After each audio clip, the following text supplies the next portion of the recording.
Hey everybody, it's Chanchai. I am just doing a short sparring session with Blurring, and should be a lot of fun.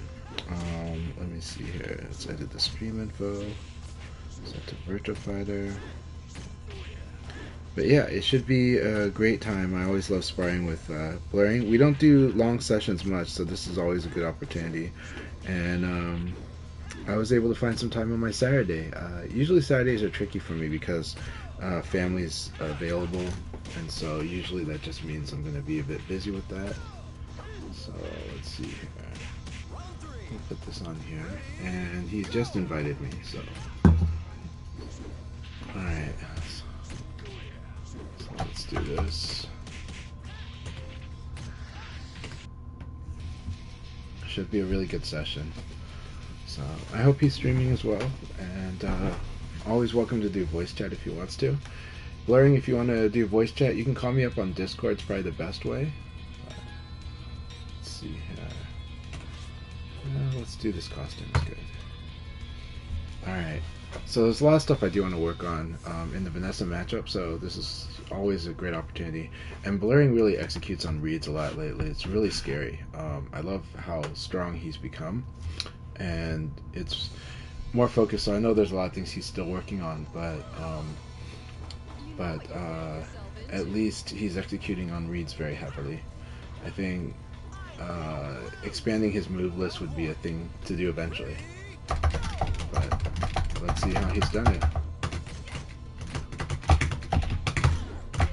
Good. Good. That's really good. Caught me with the low doing the low there.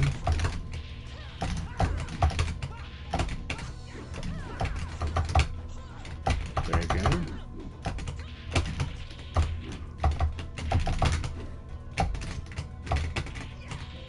Alright, so here I just kind of felt that he was not ready to attack yet. He's waiting for something.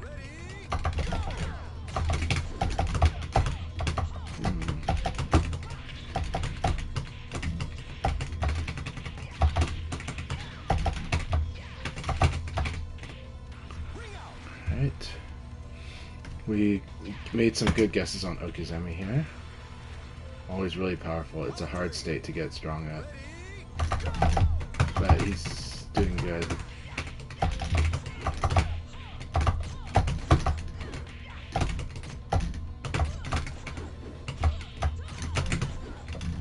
Very good.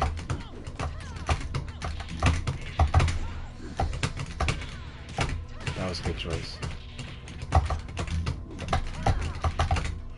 Right now, attacking is still too much of his option. So right here, I slid under the crush.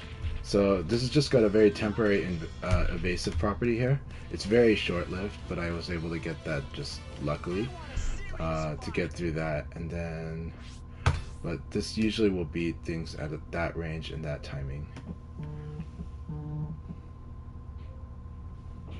Hey, 1 second. Let me set this as speaker. Okay, can you hear me okay? I can hear you just fine. Can you hear me okay? Yeah, I can hear you great. Always good sparring with you, man, and it's even better to have voice chat with you. So this will be really good. I hope you don't mind hearing my commentary on stream. So it's fine, because I was actually streaming tech and stuff a second ago, so I was like, okay. Alright, sounds good.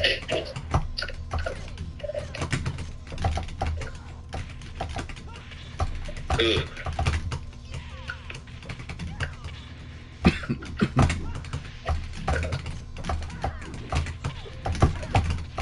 Nice. Nice. Thank you. So we're just getting you back into the flow. Long set match is actually really good for both of us. We haven't done this enough in our matchups.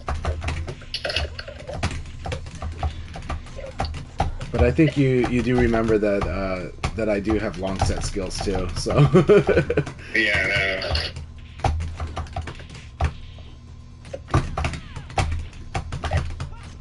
Good. So you do got to punish that. It's punishable if you can block that, and you definitely want to punish it because you don't want Leon to feel free to use it. Yeah. Yeah, long sets are definitely the way of VF Sorensen. Though that said, short sets is a very good skill, so I'm really happy that I can do both. Yeah, because long sets you get kind of like you got that one person that get like really frustrated, and you be like, oh, why? Just chill, you know? And Yeah. Yes. Go ahead and continue what you're saying, but I agree what you're saying. yeah, long sets are very frustrating, but you learn a lot when you actually encounter a person the next time. So it's a good skill to have, though. It's a very good skill to have, you know. It is. Like, So I'm gonna respond to Sorensen. Sorensen was saying that he feels that I'm blessed. I'm like, well, it's a lot of experience. So short sets, they can actually reward experience a lot, but it depends on the type. And what it rewards, short sets rewards like a commitment to doing a read really quick. And this game is very tactical because it's very explosive.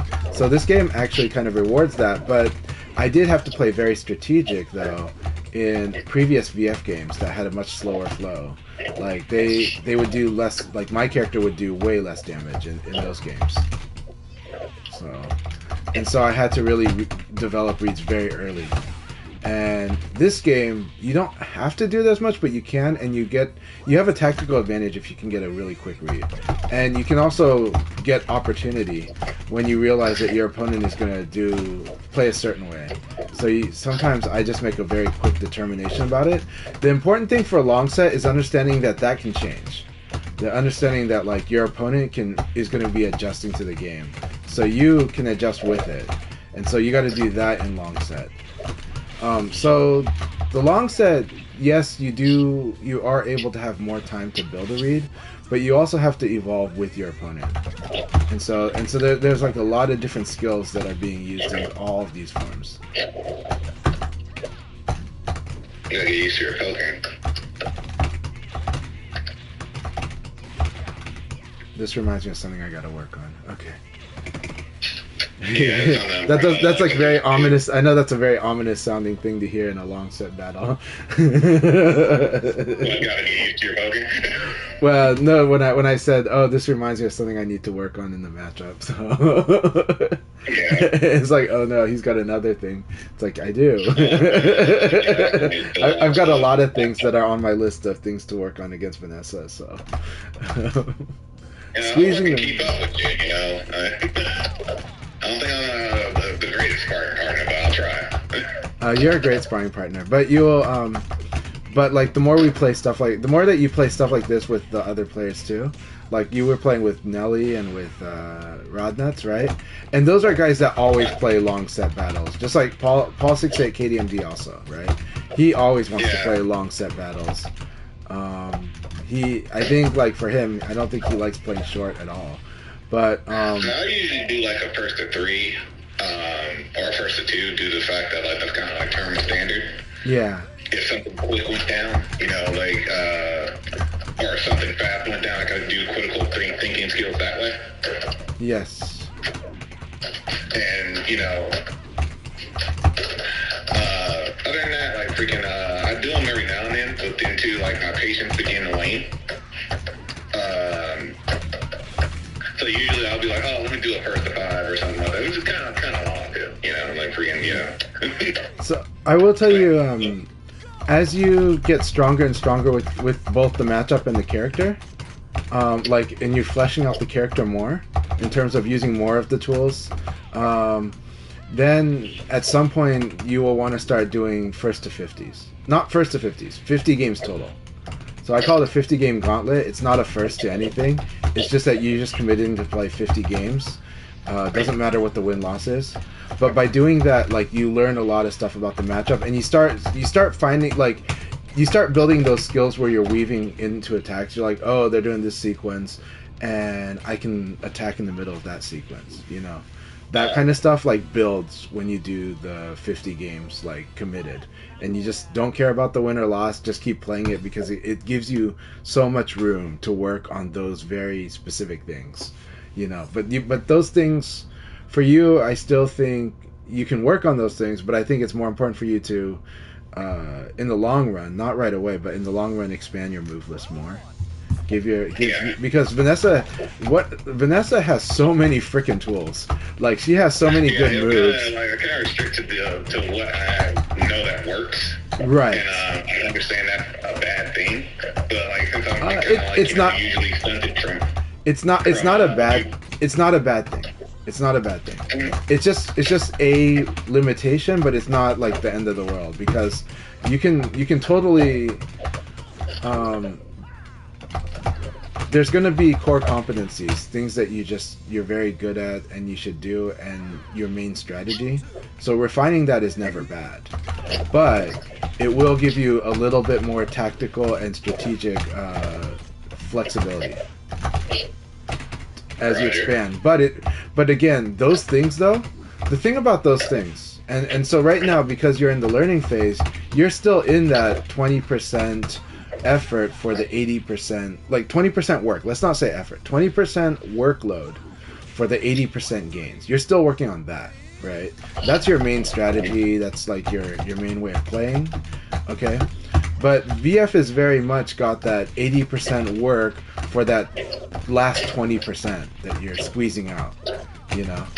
And that's like those extra things, those extra details, matchup knowledge, very fine details, you know. Very nice, very nice. All right, that was a good game. Let me see what. Yeah, I actually chill out for a second on that one. I was like, well, what was so I kind of enjoy that. It's good to get a quick victory. It gives you a breather. It's a momentum shift. No, we're actually both playing pretty fast. Like you were playing, we're debating very quickly. Yeah. Right now I'm in the chatting mode where I let my subconscious. I consciously am following, but I'm letting my hands just kind of do the work here. But it is a serious way of playing. It's just more of like, okay, trust my subconscious to kind of pick the small details, and then the big details I'll deal with as he stops things.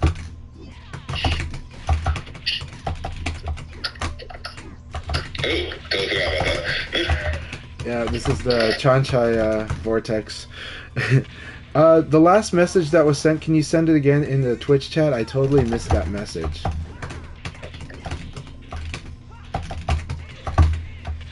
Yeah, this is why you never Abare in this. Whenever you get forced side turn by Leon, if you Abare, this is what you will eat.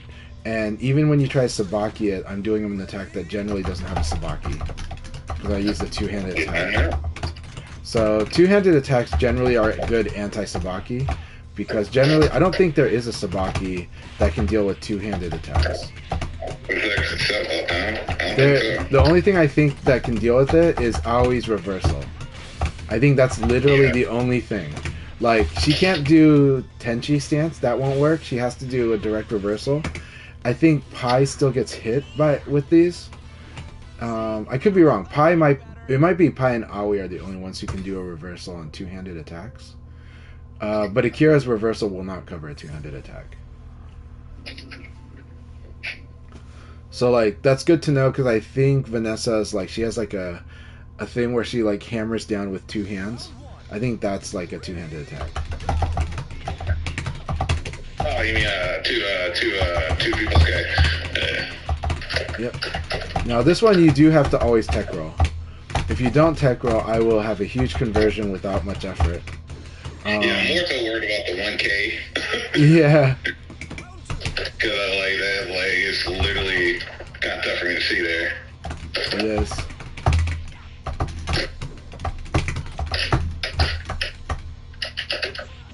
Very good.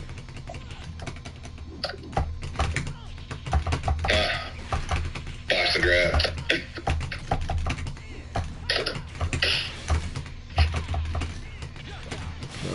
Side turn is not your friend when you're at the wall. It's the worst. Yeah. Trying to adjust.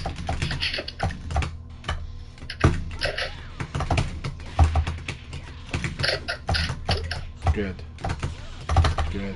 Oh, that's good. Oh, that was really good. Ooh, that was a risk. That was a bad risk.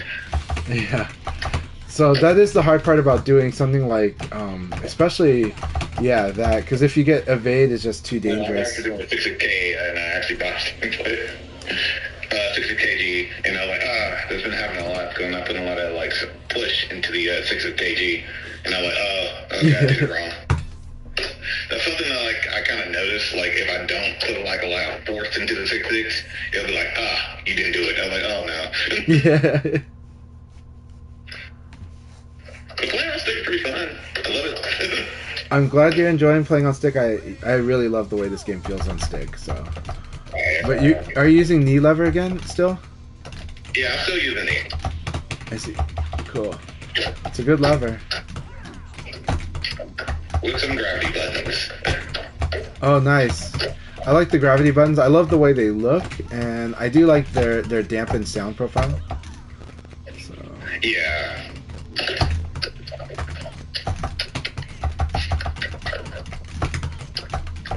Very good. Good choice for throw there. Alright, that was Leon stuff that does work in offline, in case you're wondering. A lot of people are like, is that lag? It's not lag. His uppercut has weird, like, it can mess with what we'll call spotty hitboxes. So.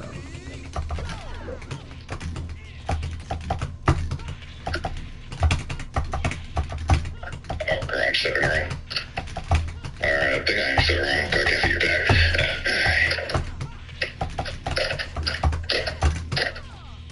That's good. This should ring out, though. Messed up. Yeah, there's definitely a ring out combo that was here somewhere, so.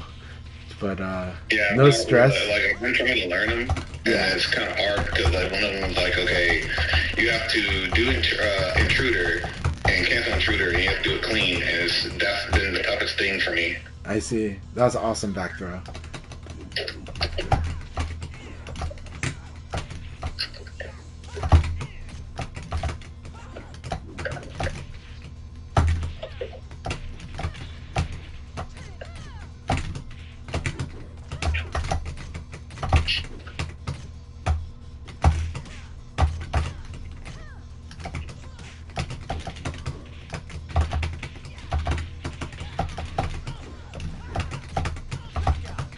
Good. You are trying to solve with attacks a little too much, but you're doing good. You made really good choices on the side turn, which is the important part there.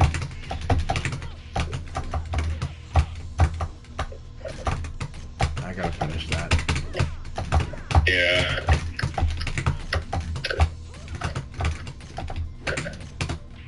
Almost. Almost. Nice.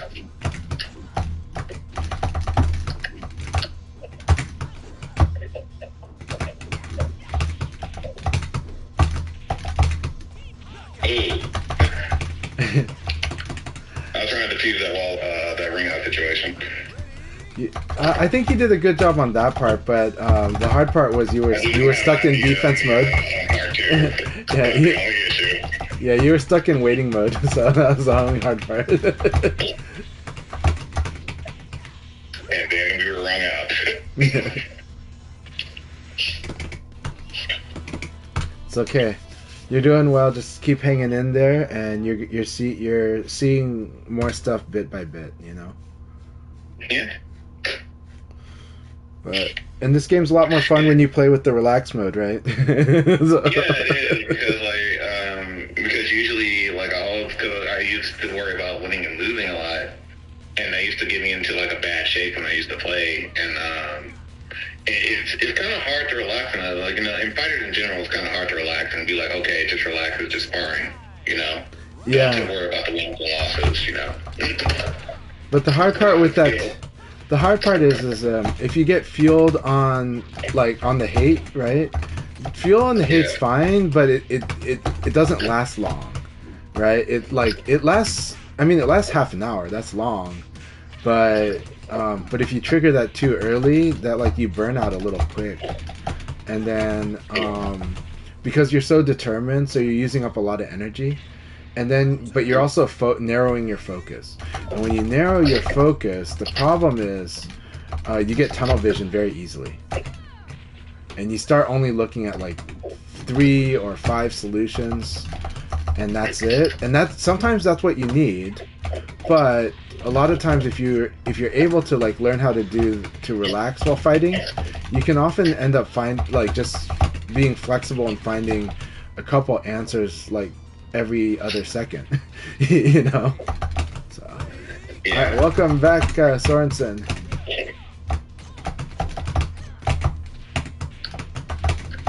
There is a huge combo I got to master on this against Vanessa.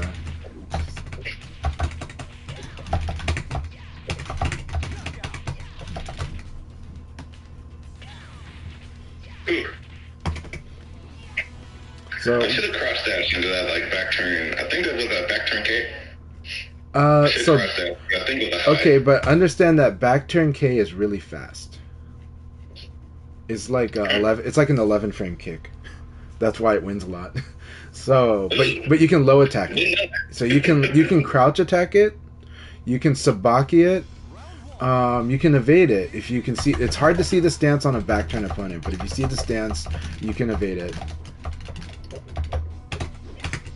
But yeah, that's the reason that this thing works, is because of how fast that is, right? So, but it is for the longest time. Yeah, it's like 11 frames. But that's why you see me using it like in that situation, right? Very nice uppercut.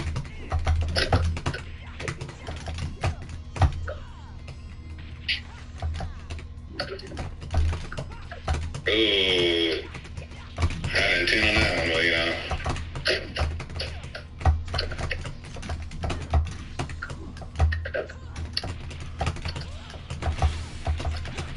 All right, so Sorensen's asking me, how does my offense snowball so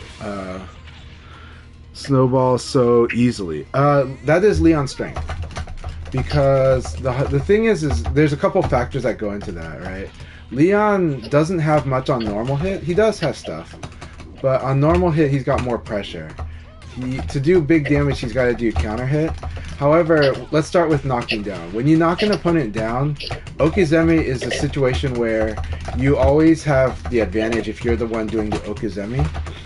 And your opponent, what they have is they have control of the timing. So you have to kind of figure out the timing. But there is certain knockdown Oki where you really force a guess. Like, are you gonna tech or are you gonna stay? Are you gonna tech or are you gonna stay down, right? And then, or if you're doing rising attack, sometimes you don't. That's not even a guess. You can react to some of them. So knockdown is the first part that's really powerful, right? And that's why I snowball. A lot of times when I kill momentum, it's using knockdown Oki, where I knock down a person like over and over again. So that's when they've got to make really critical choices. Oh, that was good. Good game. Nope. Good game. Good game. Oh no, I got a little too excited there. Well, it worked out, but you were definitely at risk, but you chose a good option.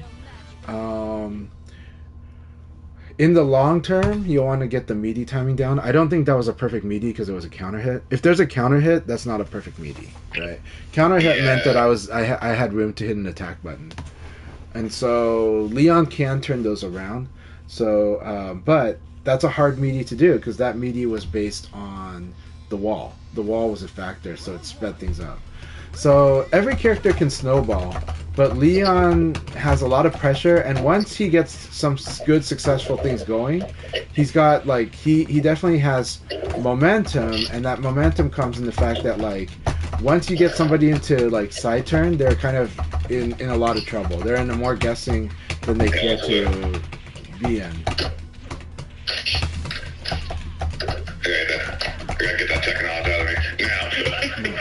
So the pressure that Leon puts in these poking kind of ways, it builds up, and it keeps the opponent in like a constant mix-up state.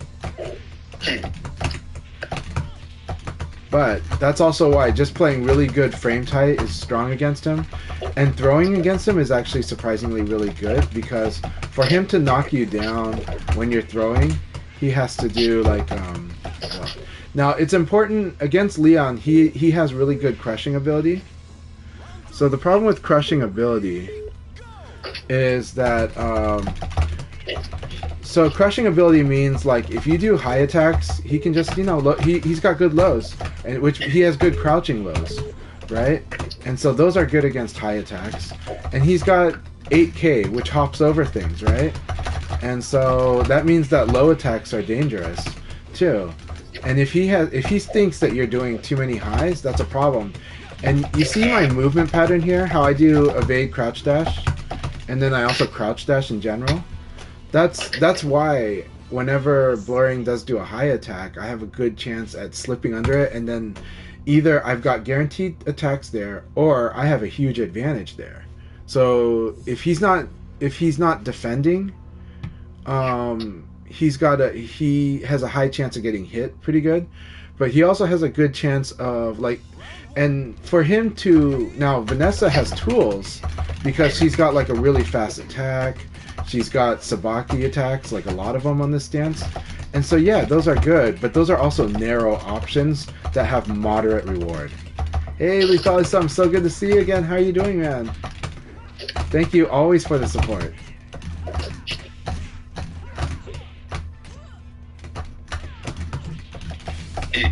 Vanessa, color me surprised.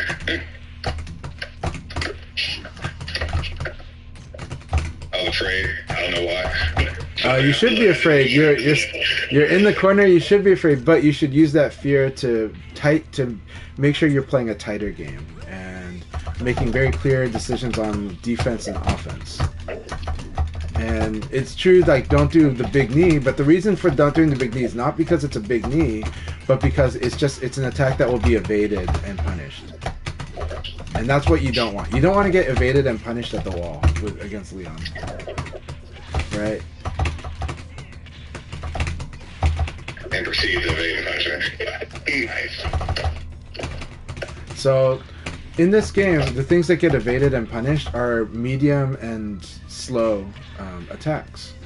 Sidekick is really good to punish backdash, but it is vulnerable to evade. But that's also why Blurring has learned that his Brian Fury kick or boost kick is really good, because it's like you can't because I cannot I will get punished if I try to evade or evade cancel. So here, what happened here was I counted on Blurring using the rhythm of like, okay, I whiffed, he's definitely going to attack here, there's no guarantee, so I'm going to evade. And if I evade, I'll probably evade something good enough to where I'll get an attack right away. So, some things you can do about something like that. Just doing a single jab is actually pretty good, because if they evade like the single jab like late, they're going to be at a disadvantage. If they evade it early, they might have like +1 or 2, but if they are late, if they evade it late, then you can attack them right away. And Vanessa can just do like jab upper or something. But that said, you don't want to whiff either. So the problem with her uppercut, even though she's got this 10-frame uppercut, they gave it a trade-off. They made it a high attack, right? And so it's still gonna lose to me crouching under it. So you know. Yeah. And even though it's a really fast attack, if I crouch early and I'm in the mindset to attack whenever you whiff, that's scary for you. So some of what I'm doing today is I am crouching under some of your highs, and then like this, and I almost got like a huge combo there, right? So sometimes that's where the boxing becomes like the reason the boxing is so good is the boxing itself is very risk mitigated. The risks on the boxing is very low. See, and because that short upper recovered quickly, when I evaded, you actually probably had advantage there. And that's where that short upper is good. It's like that short upper is not a bad thing to get someone to evade. If you can get them to evade it late, you know.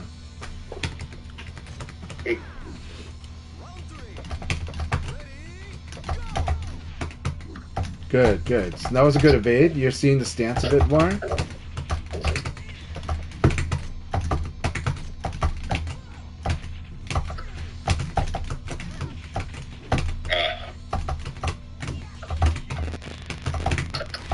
So sometimes watch, if you're wondering when someone's going to do something like this, watch the way they try to remember or keep track eventually after many times.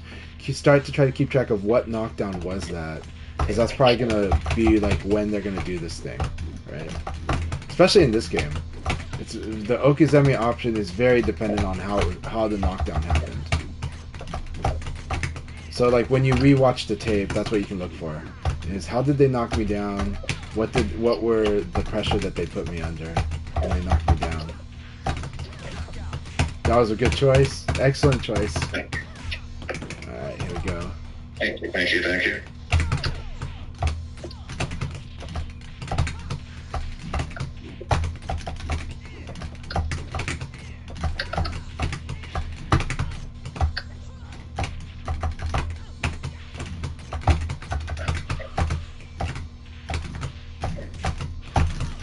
Oh, when did I switch? Yeah. I'm so locked in, and I'm like, I didn't know I switched to Yeah, it's okay. You're getting used to it, though. You're getting used to it.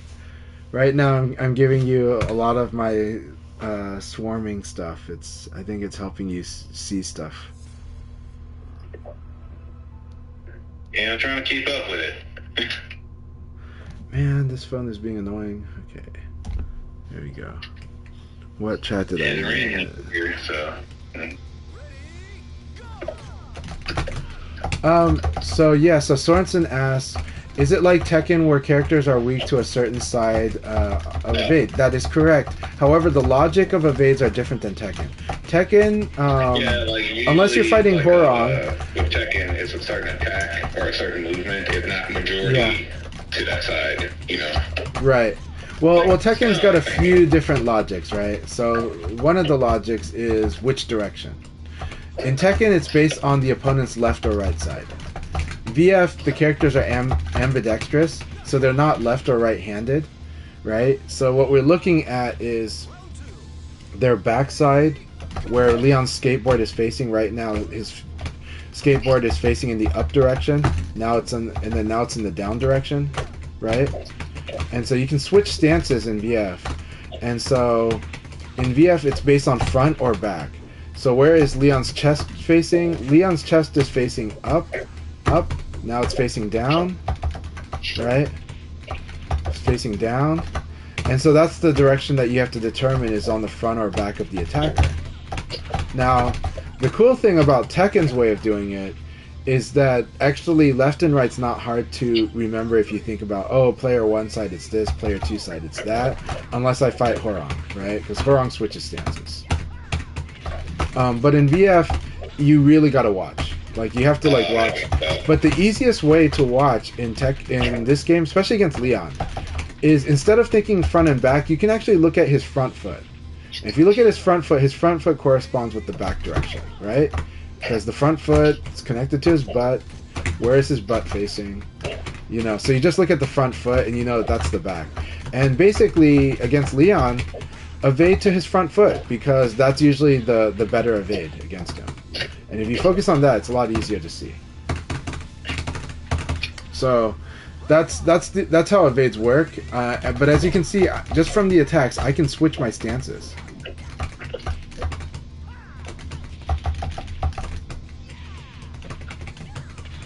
Also, another reason why my offense snowballs, I make these mini reads. My mini reads are not always about how a player always plays. It's often about, well, how are they playing right now, or what's working against them, and I pick up on it very quickly.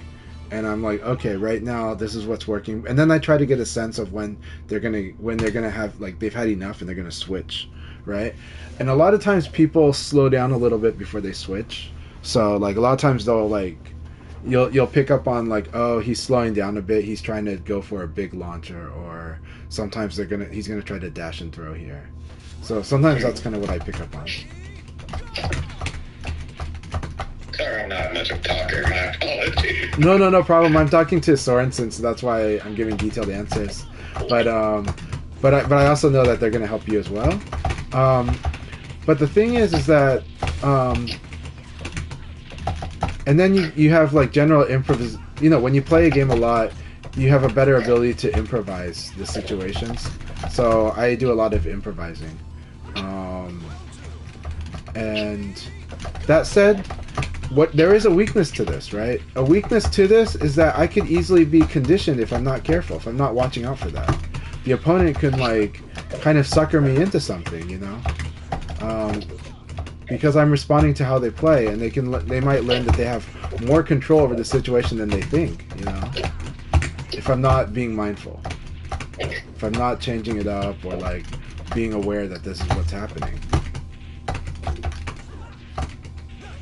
Oh, I thought they were freaking for the 6 people scale from 8. Yep. So I get like everything's kind of stubby when it comes to like VF boxing with Vanessa.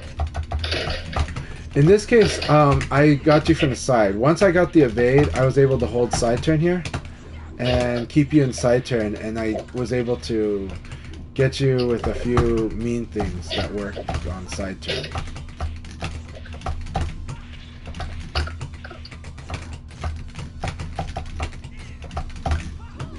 Very good 9P. That was a really good 9P. Whenever you sense that low coming, that 9P is a good crush for low.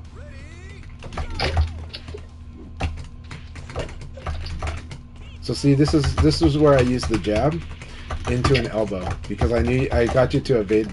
I saw that you evaded the jab, and then I went for the elbow. Thanks.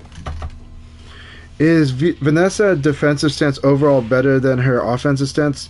I rarely no offense stance is better. It's just that in North America, a lot of the players like to use defense stance because there's a trade-off. The defensive stance has more attacking options that work while you're minus, while Vanessa's minus, right? So she can attack more from defense. The reason that a lot of players coming from other fighting games gravitate towards this is because in a lot of other fighters, you're going to use spacing and attacking primarily, and your defense is like a response. Your defense has to be good in those games, don't get me wrong, but a lot of times you solve a lot of problems in a lot of games with spacing and attack. And so because they want to play that way, well, in this game, it's harder to play that way until you master the boxing part. And Blurring has good boxing, but the problem is with defense stance, you have a lot of these attacks that will win, like even when you're minus, and because of that, that allows you to kind of be in your comfort zone doing that. But the problem is that in Vanessa's design, though, the reward is not that high. Like, she doesn't get that much. She gets some good damage on some of it, but a lot of it she doesn't. And so because of that, that's why it's actually the weaker stance. It's good for disruption. It's good for making an opponent stop doing what they're doing, but to stop their offense. But I am used to it fighting it now. And so you'll see me use techniques like backdash evade just now. Backdash evade, turn that. You don't see the backdash because I did it really quick. But yeah, but that spin kick is a call out to something like backdash evade.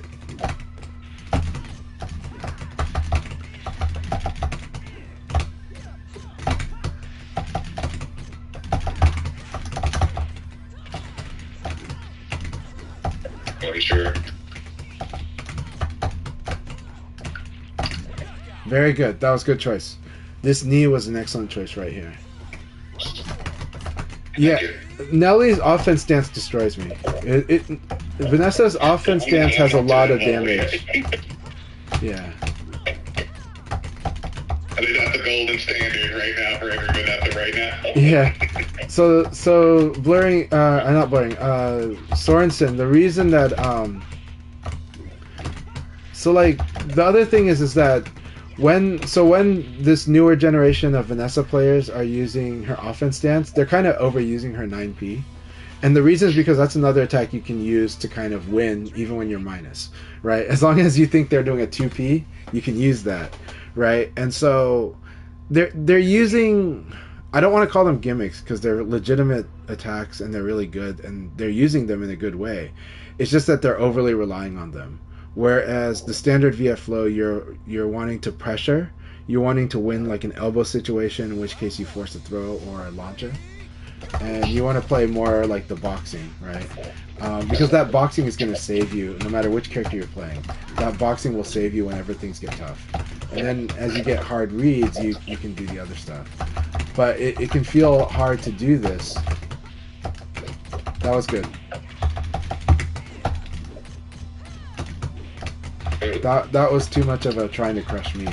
So I crushed you. Yeah, I'm trying to look. So this is trying to I like. don't know what to do after that. Yeah. So right now you're trying to low punch high attacks here, and that's why I'm like I'll just 8K this, you know. So yeah. It is also using 2P a little too much. Vanessa's uppercut is really good, and against Leon you want to just work on using your mid attacks more, and especially your fast mids. So like your mids that are fast, that are like 14 to 16 frames. I'll try to. And doing that will make him not be able to use this 8K, right? You want to seal this 8K. And also, doing that will also deal even with 1K, but when you're playing according to frames. That was good. Alright.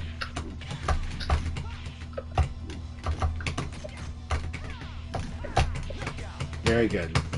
Alright, let's see what I can do. Let's see what I can bring here. Not sure you can. Not sure you can. Very good. Oh, that was. I think you pre-held down forward. It usually happens if you pre-held it.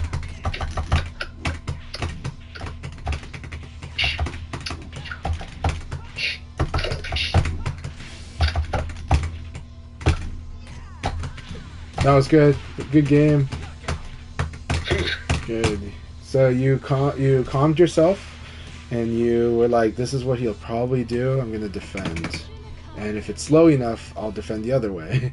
You know, that was really good. Yeah, like I do tend to get a lot nervous, and like, you know, because I don't like in my mind, I feel like I'm not adequate enough player to actually do this type of stuff. You know. I think your subconscious is very good, and you have a lot of good analysis in your play. Your commentary also shows that you actually have good analysis too. Just hard to do in the middle of a match, but you do it. So, but it's also like I'm throwing a lot of stuff at you, right? A lot of stuff that so I'll tell you the stuff that is the things that make it hard. I do these in our matches, but one game it's hard to see. Right, you see it much more when you play long set. When you play long set, you start to see it more. So you start to see what like the mechanics of my game is. And so, I will say, for example, I get a lot of evades on you. I crouch under a lot of your highs, and I get a lot of backdashes on you, more than you probably realize.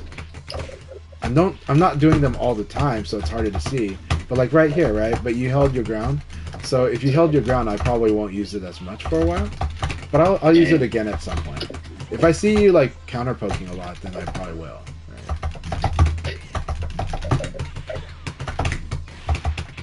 I think I see something. Alright, let's see.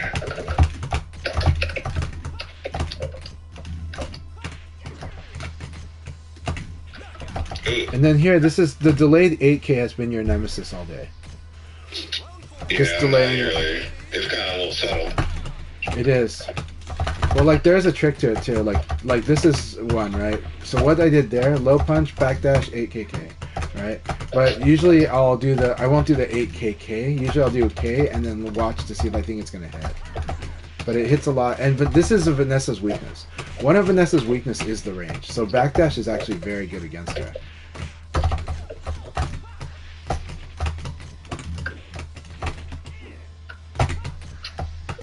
Very good. I thought I escaped this one, but it must have been too late. But it was really good. I was going to say, punishing his lows with low throw is a good thing. This is a good thing about defense stance.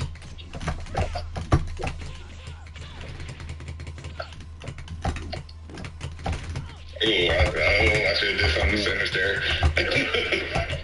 So what happened was I saw that you realized the situation. But I also was like, he's probably going to try to go big. And all I have to do is low punch it. I wasn't really sure if I did a crouch grab, would it actually switch back? Yeah. Like, I don't know. I'll just say, yeah. One of those science experiments that I was willing to take.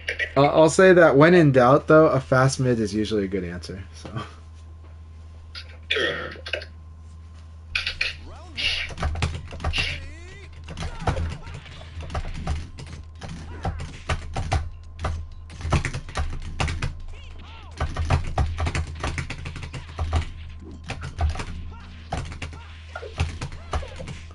That was a good sabaki. That was an awesome sabaki.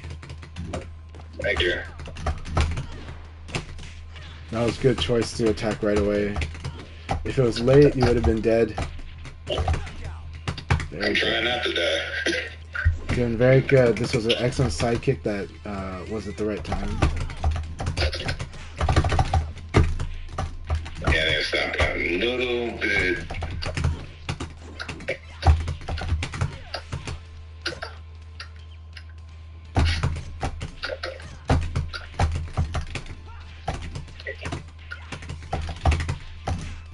Be conditioned on that. Alright.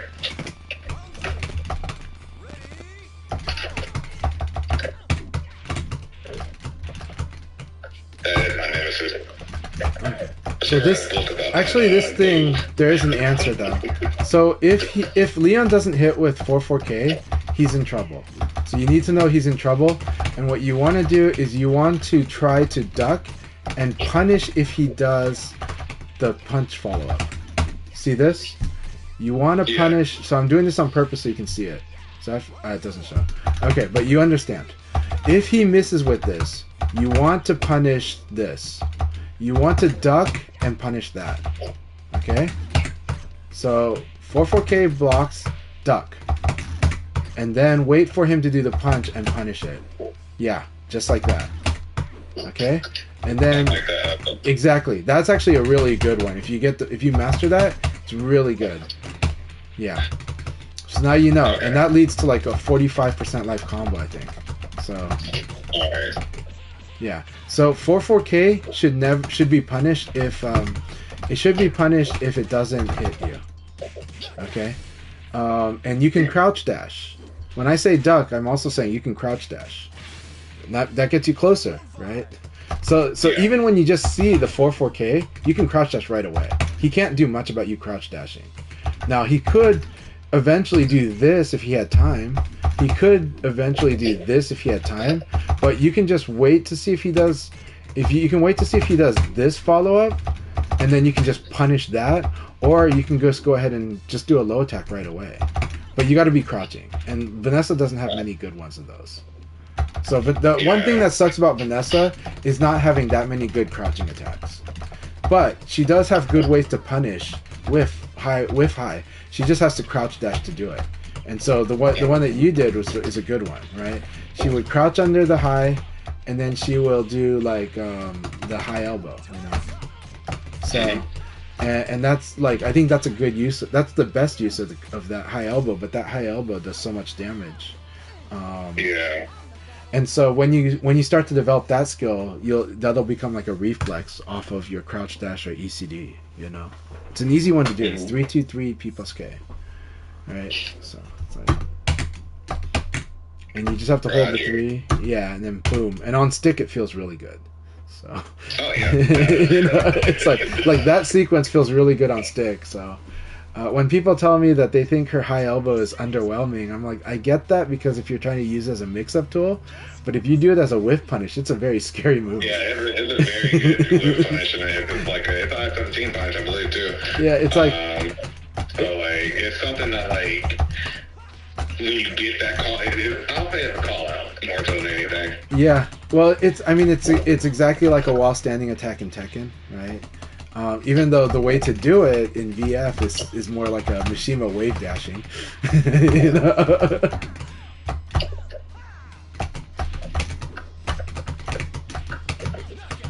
Yeah, gotta combat that elbow a little bit better. The elbow game a little bit better. I'm being a little bit ignorant to it. My apologies. No. Well, you're doing a sequence that works for a lot of Vanessas, and so that's why they do it. But the problem is, it's not moral play. It's a Bari. They might not know it's a Bari, but it's a Bari. You're -5, and yes, you're doing a very fast attack, but it's not fast enough to beat like a 15 frame attack. That does more damage, right? Yeah. So that's why a lot of Vanessas do that low punch into rising punch. But it's not frame tight, right? It's just a really good option that happens to not be frame tight.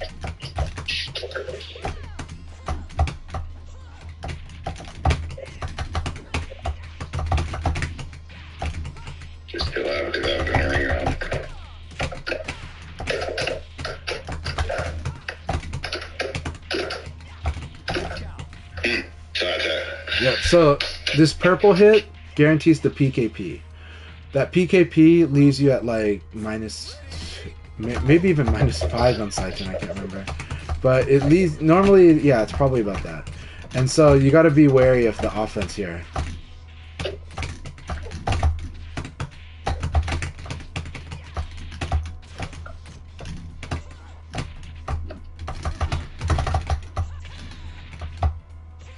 Very good.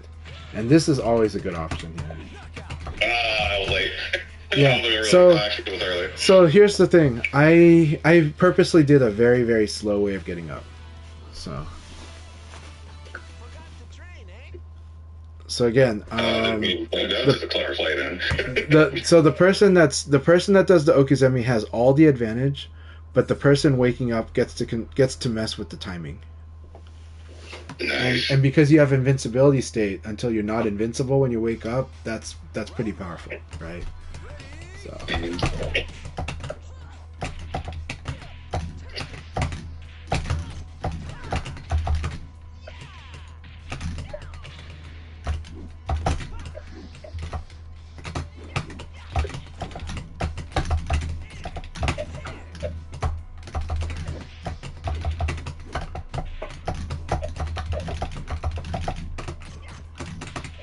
Very good choice. So this one, that punch stopped me from doing like an 8K, right? To punish low punch. Alright, here we go.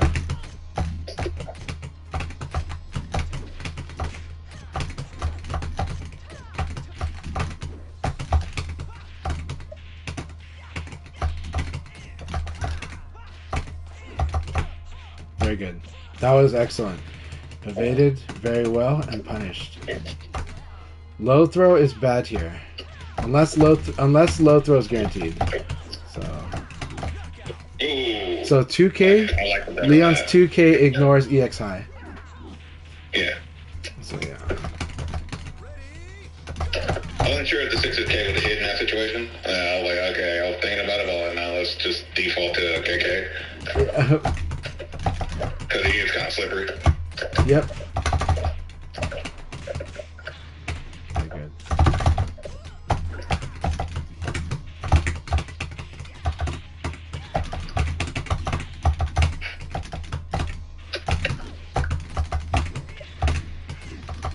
Ooh. Very good.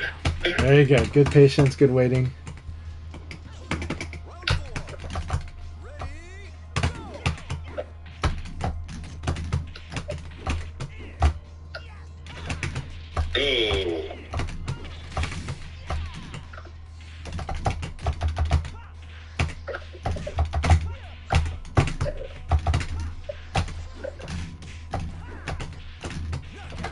Nice. Thank you.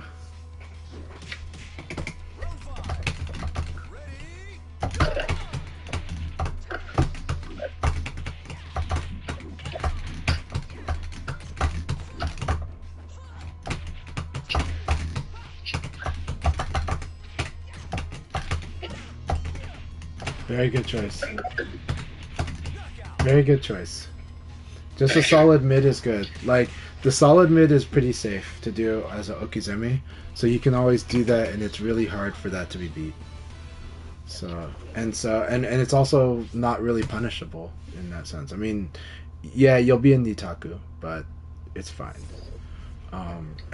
So when you have a life lead, it's really, really good, right? If you've got a little bit of life, then that Nitaku could kill you, but anything could kill you, so it's still fine. It's just that you have to guess if they block it. So it's a good option. But that's also why elbows are also really good, right? Because elbows you can fuzzy guard. If you're in offense stance, her 6P would be in something.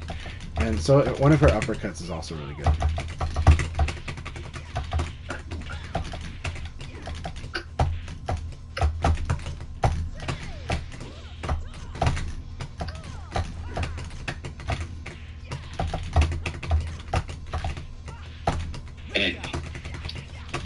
Over 1P.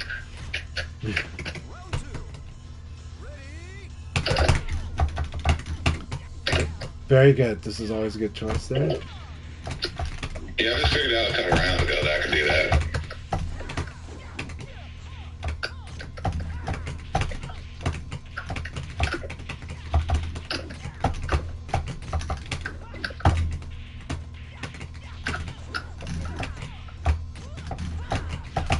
Nice. Thanks. You get too lenient with that shoulder, so I need to actually change it to option. Yeah, just have to turn it into a mix-up. Remember that. It's a good option. Doesn't really become a bad option. It's just more that it can also turn into a better mix-up. So. Yeah. I'm trying not to let you damage me on the table that much. So. That was so good. Very, very good here.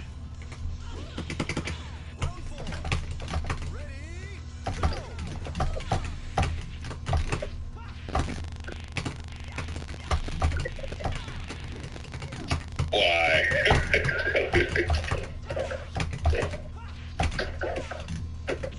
Very good choice. I like that choice. Does have weaknesses, but it's good. Very, very good. Okay. Hey, Iori, yeah, what is your question?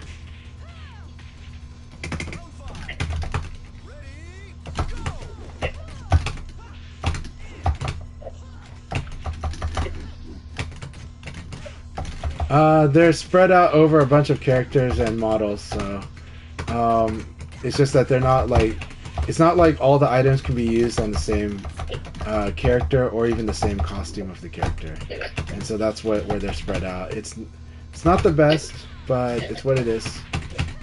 Yeah. Yeah, the swimsuits, I think, sadly, they were intending to get to the swimsuits and they didn't get to the swimsuits, right? I am sad that they haven't gotten to like the last two costume types and then like the tons of items that they had in Final Showdown. They have to redo all the assets when they decided to make this game on the to port this game to the Dragon engine. So otherwise it doesn't look as good. It's a much lower resolution. And so there is work to be done with that, and then it looks like, and they intended to do all the items, but at some point I think maybe the Tekken DLC didn't perform as well as expected, and so I think they just kind of allocated resources towards other things like promotion and maybe the next game. But that's really unfortunate.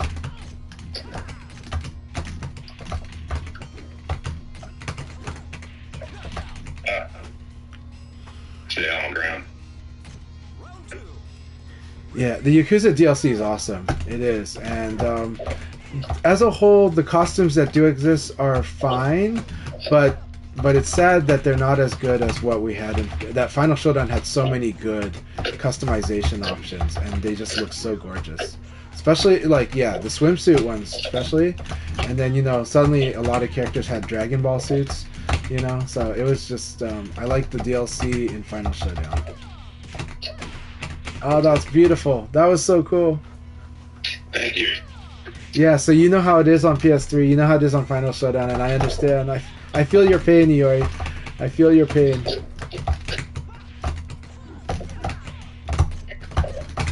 That was good.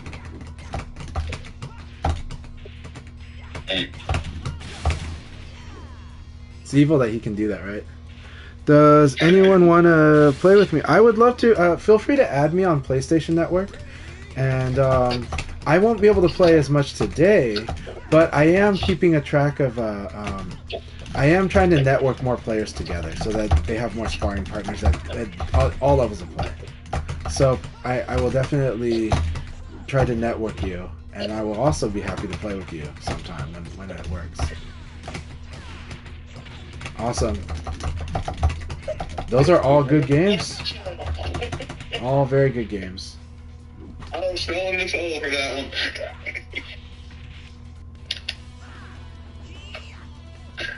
I'm really glad you. Really good fight. Thank you. And so I'm enjoying this very much. Yeah. Trying to understand a little bit more of like what I'm doing that is actually causing me like the little flaws in my play, and I'm trying to tighten up as quick as possible. Doing it like in short stints. So, I'm glad you're seeing it. Yeah, you gotta love though how good Vanessa's defensive stance KK is, right? You'll see even at high levels of play how much that just like even at high levels of play that thing is just like, you know, clocking in damage. or setting people up for side turn.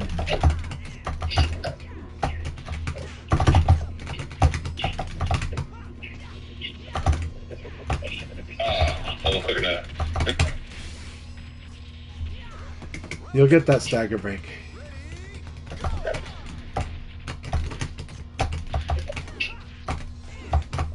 Good. Good. That was really good.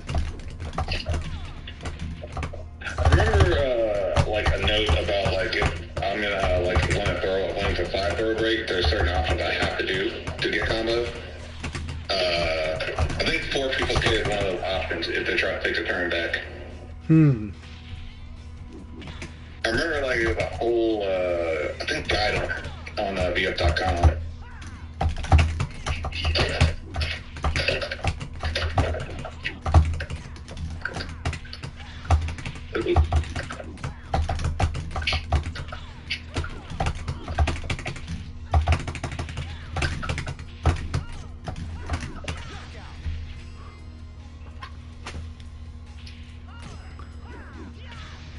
So the hard part about PK, when it's not guaranteed, it's so evade punishable for everyone. It's like it is so, it's good to use, but like if it's evaded, it's like, oh man, you feel so bad when people evade PK. Yeah. Iori, VF4 Evo is an amazing first VF game to play. That's such an amazing game. One of the greatest of all time. One of the greatest fighting games of all time.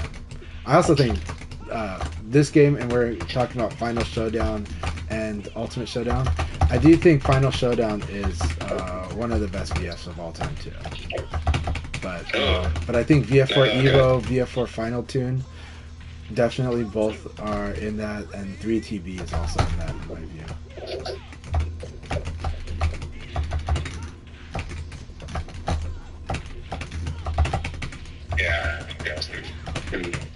Yeah, but Nelly hates this. Nelly said that they wish that Vanessa had like Leon's uppercut because of all the BS stuff that happens sometimes. When you're like, why does that BS work? You know, like he just woke up, he should be at disadvantage. You know. I totally didn't know what happened there.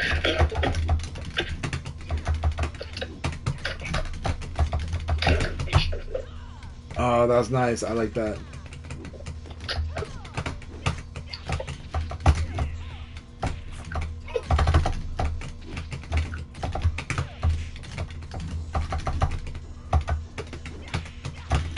There it is.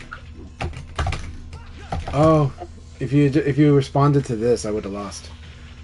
Block low punch. It was a lot of it was a chance encounter of like, do I risk it all or not? Yeah, I understand.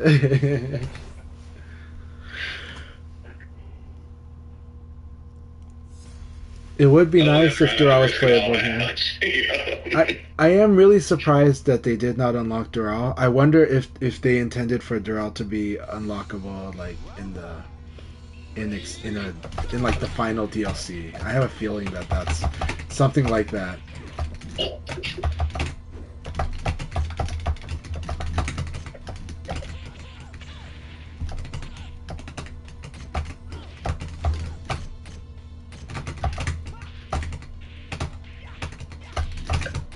I just gotta eat that on the side turn. Naruto Storm is pretty cool. I like that. That series is pretty fun. Yeah, my son has just started to play the first trilogy because I have it on the Switch.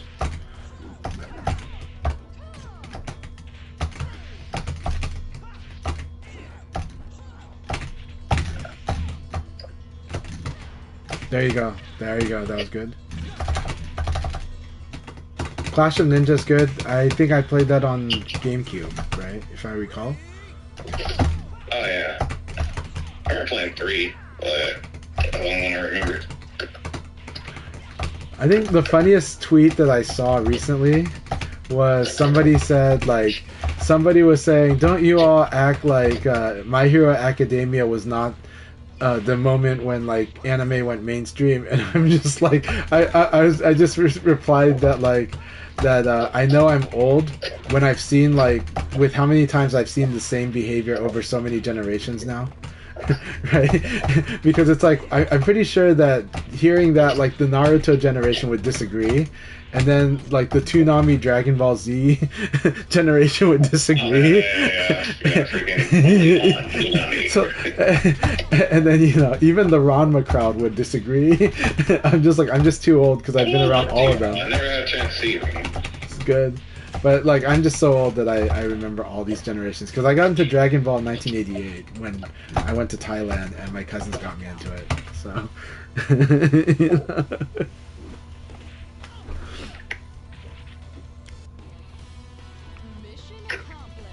yeah, I mean there's a generation older than me that got into Speed Racer, right? So,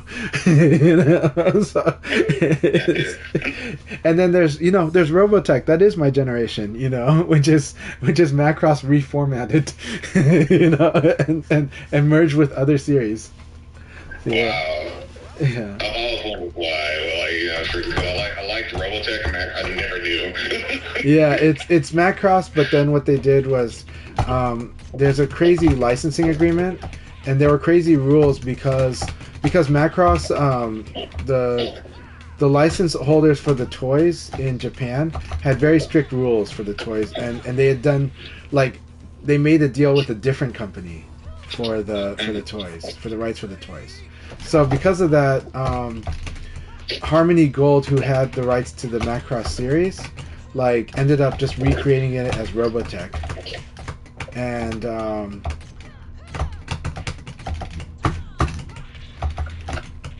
it's like you're making me have to think.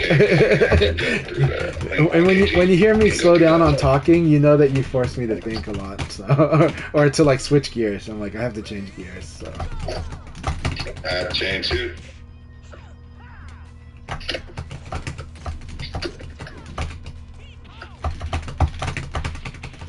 But yeah.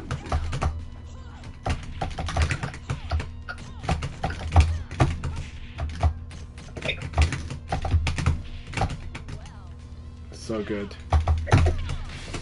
I like that option. That was so good. I was really hoping that I'd get the wall hit here. I'm glad that you're into all these things at your young age, man. That is awesome, Yori. Hey, man. It makes me happy. Yeah. That's the Chanchai Vortex, right? Let's dance then. Well, I know that one of the skills I do have is I do sometimes build full round reads. I know what sequence is going to win me this full round. And I'll get an excellent most of the time I get those. So. You say that, I started learning how to do that, and the skill started carrying over a little bit. But I can only do it half the time. Yeah, it's definitely not a thing that's your opponent's going to adjust, so. That was good. That was an awesome game. That was an awesome game, man. That was really fun. Thank you. I enjoyed that. I enjoyed how you adjusted all of this. This was really, really good. Yeah, I just have to start relaxing and actually just picture it not like a competition. Man, when your mom makes you a gamer, I am so jealous of your generation. Though my mother was a gamer too. I mean, my mother liked Pac-Man and Donkey Kong, but my parents would not get me any video game related stuff once I was about 12. They saw it as a problem. But because I had the job since I was around 12, I just kind of bought my own games.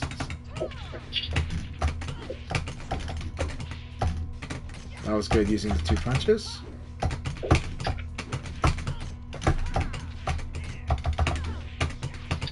The downside to that is that she is in a standing position when she whiffs this, or it gets guarded, and so I can punish it pretty heavily.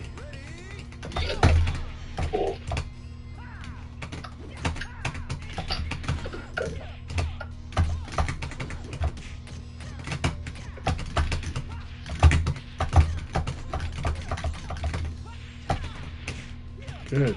job. Oh, that was really cool. I love that. I love this. That was an awesome round. That was a really, really cool round, man. Thank you. That was really cool.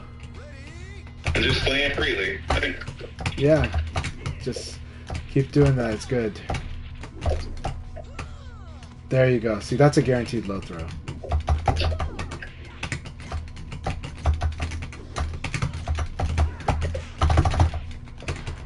evade, I'm disadvantaged there. Okay. This is excellent. Alright, let's see what we can do now.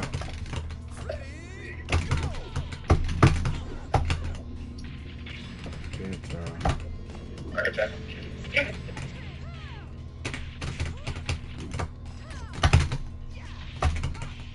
Nice.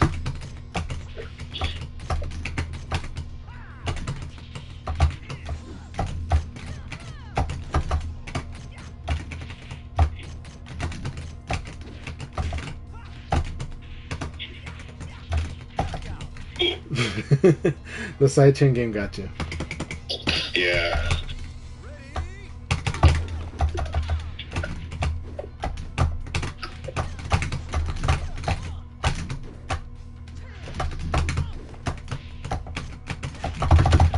That was good.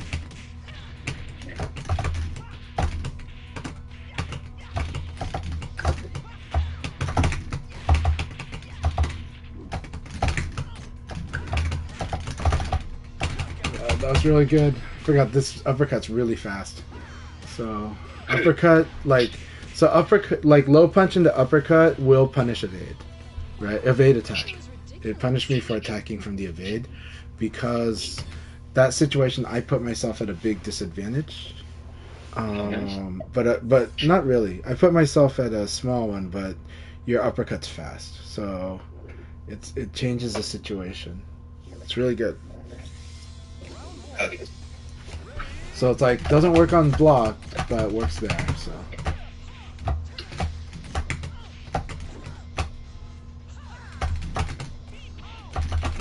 I didn't like it.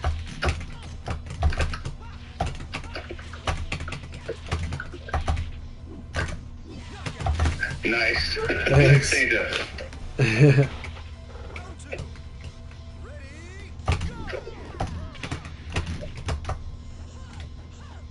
Believe it or not, these duels usually do, and these lessons I usually carry over to fighters, which are very helpful. You know, I think they do. Huh? I think they do too. Like, usually the stuff that you're teaching, you know, like about situational awareness and stuff, usually help me out in a lot of fighters I go to. So, you know. Thank you so much. I'm really happy to hear that, and I do hope so. I mean, the reason I try to focus on general principles, right, and decision making, is because I am trying to do something that's helping on concept, right. A lot of people do like detailed instruction. What do I do? What do I do? And I give that, but the problem is in VF it's so situated. It's like, what is your opponent doing, right? and you have to answer that question first.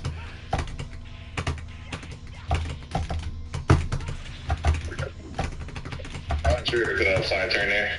Did pretty good this time. This one's always a trick. So this is a trick here, but if you do something really fast, you should be okay. But it kind of depends. But in that situation, you have to just do something really fast. And remember that when you're doing a mid attack, you're probably doing something medium speed. Okay. So something like low punch or like a short upper. Yeah. Oh, that is cool.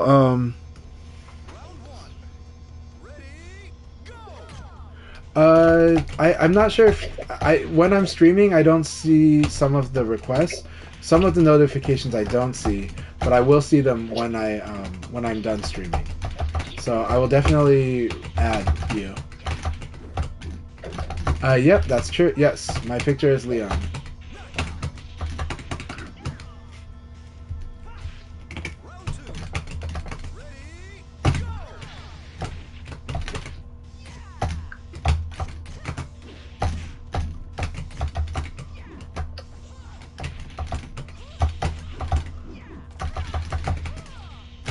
Very nice. That was so many good Thank call you. outs there.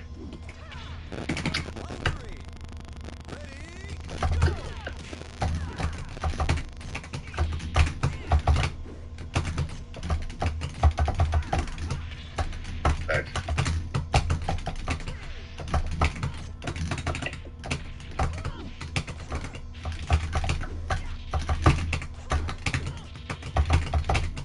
Didn't know you can do that. Only because you did a high. Like So- that little uppercut kind of slipped through. I was like, I didn't know it could do that. All right.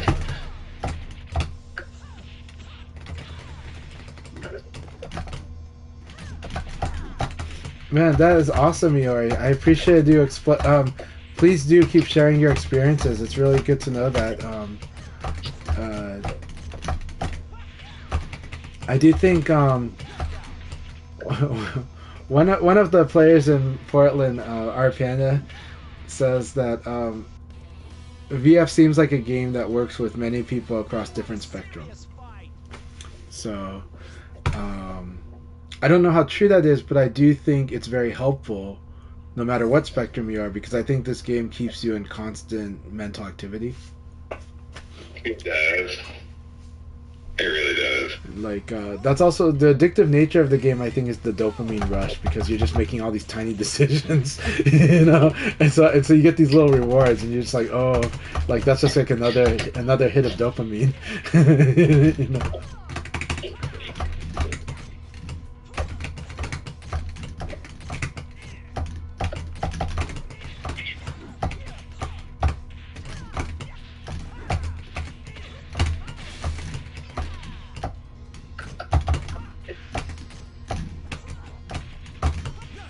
There we go. That was cool.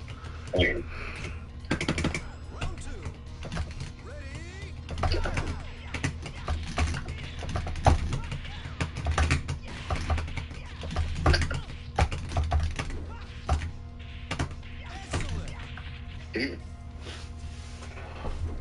guy attack are getting me pretty hard. I need to find a better defense against that. Quickly. Very good.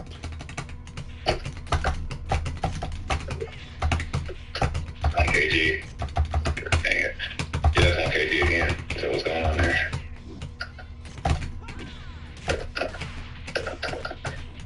That's the best they play. That's the best they play.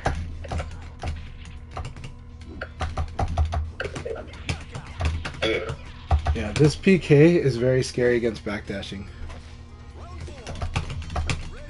Yeah, I did back that, so. Yeah.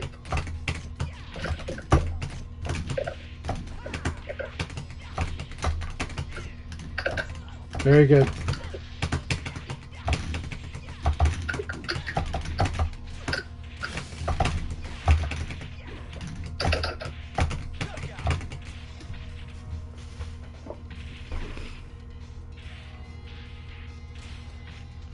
Oh, awesome! You're friends with Lightwing Dragon. Lightwing Dragon is awesome. I really like them.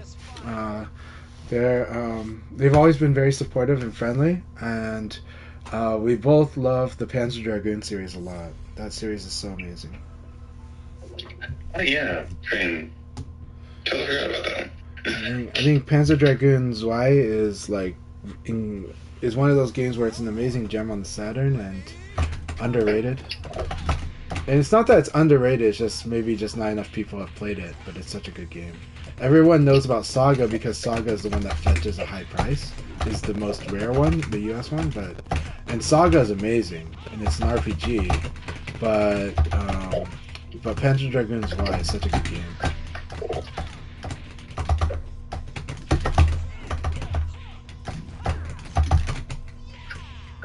Oh, Lord. I don't know what I was thinking there. Call 3 out. I was literally trying to 3K, and I was like, nah, I don't know. So I can tell you a technique that you can use for things like this. Like 8K, you know that the follow-up is a high.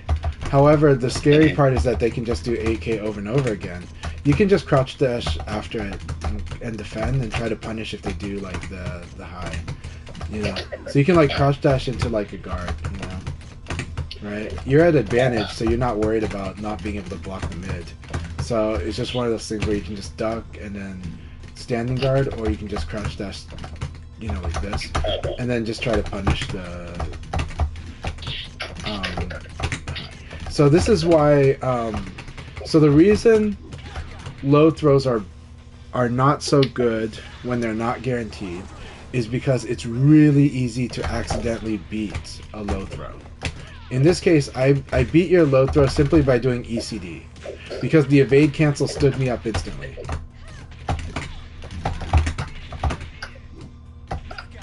So because the evade stood me up, your low throw failed, right? If I dash, I can beat your low throw with a dash. So it's important to know where low throw is really good. And obviously low throw is really, really good, super good when it's guaranteed. But where else? When you know your opponent is predictably doing a fuzzy guard, low throw is very good. And then eventually you start learning where you have low throw as an Okuzemi option. And in those situations, it actually beats crouching guard as well as standing guard in those very specific situations. So it's really good in these three situations to do a low throw. Outside of that, there are moments, but they've got to be like hard reads. They've got to be and again, when it guaranteed includes situations like you block like a low attack that's punishable, then that's a great situation for low throw, because low throw is a forced three-way guess. And that's in your favor. I think you've seen how much you've won on tackles, right? And that's simply because that's a forced three-way guess.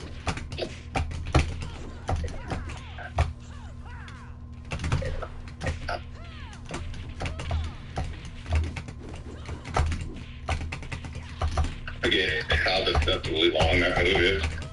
What's that? The K, like, is it deceptively long? Because I'll try to flee out of it. It'll just catch me on the back dash. So I see. I'm totally not respecting that move enough.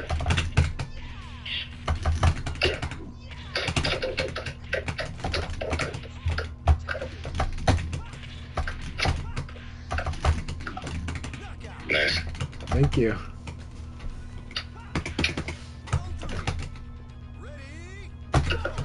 Fallout 4 is a really good game. I wish I had gotten to play it. I only played a little, but I like the Fallout series.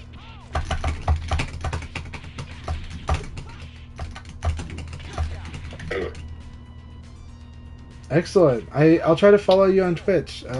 Remind me to follow you on Twitch.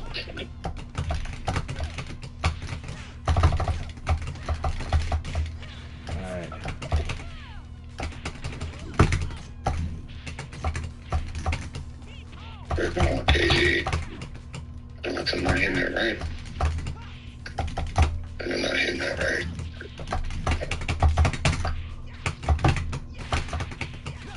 My apologies. I kind of was trying to figure out why my 1KG ain't coming out. Because there was a low situation where I could have actually, literally, kind of, read a little bit. But, I was like, okay. Unless I'm not putting enough force into it. Yori, are you in the United Kingdom?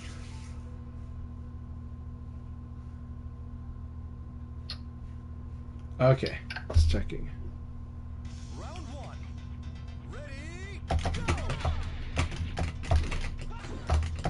Okay, cool. Which part of the US are you in, if I'm asking? You don't have to answer if you don't want to.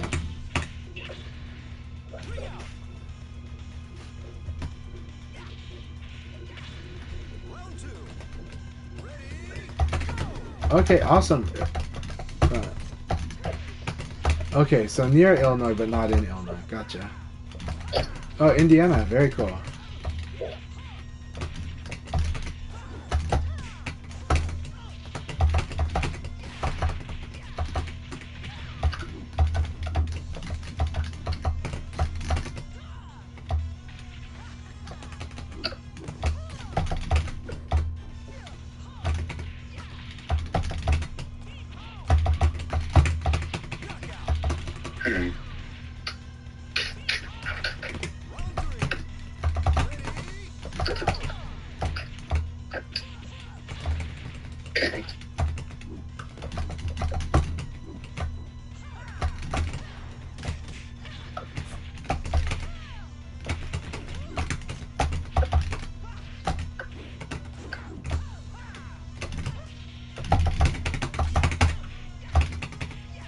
Starbreaker. Like, it's kind of hard. Like, I'm trying to, like, I'm so worried about all these others. Like, the curve bars are getting me pretty hard at this time. Yep, that's what the guard break is for, or that's how to set up guard break is do a lot of pressure, get it out of their mind, and then it works. You know? Yeah, no. And then the two-hander, am I correct? It's two-hander, but you can evade it, you can duck it, you can low attack it, crouch attack it. I mean, Okay. however, this option is very scary. So, like once you start trying to beat the guard break, then the other options become a little more scary. However, there's a funny trick. Eating stuff from that stance is not so bad. So like if you want to know like the least exploitable, least blown up option, it's to take the hit. I don't like that option. No problem. But I do get mix-ups if you don't want that option, yeah. So.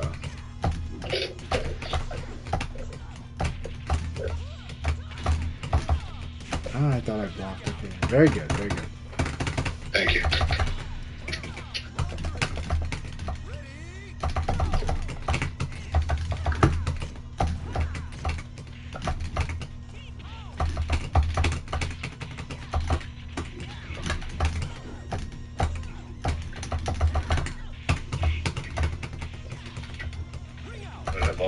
Death of me today. That's what I do. Leon's good at it, so. Yeah.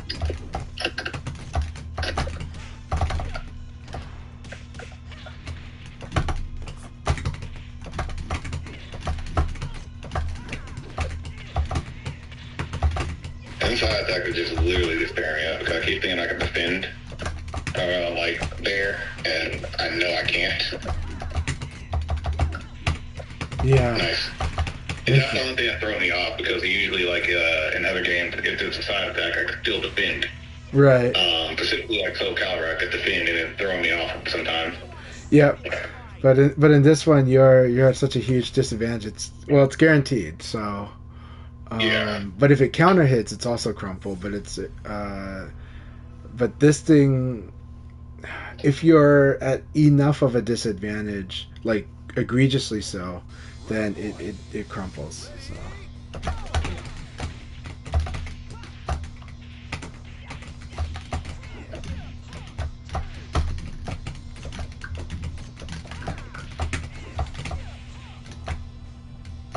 Very good.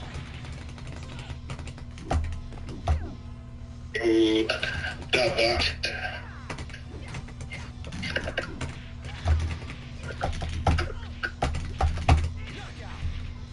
That man abuses the size.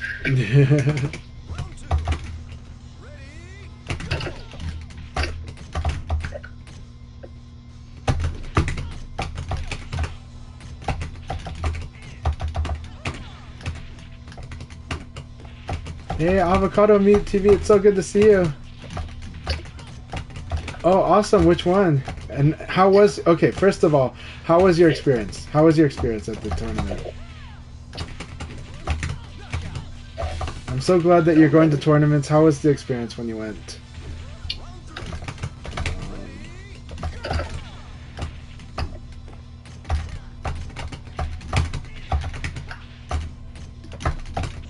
Very good choice.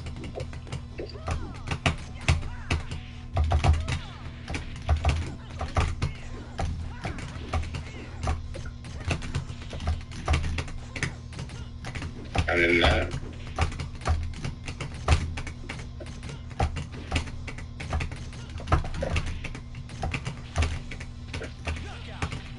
I don't know what that is, but I think it's like a low high. This one, it's more of a mid into high. It's only those other punches, I think, only really work if I hit with the first one. But there is something I'm trying to do with it because I've recently found more uses for that move. So it's like, Yeah, I was making an inference. I was like, it either have to be a mid-high or something. Something. But- like, but on that- like, okay, look, I will- hit, like kind of like okay, it's a high. You know? yeah, the double hit is not the thing that I should do unless it's I get this for sure.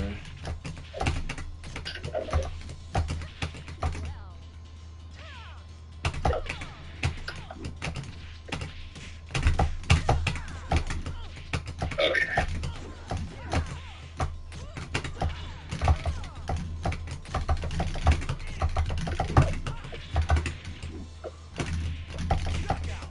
Very good. Round two. I'm glad you had a blast. I'm really glad you had a blast, Avocado.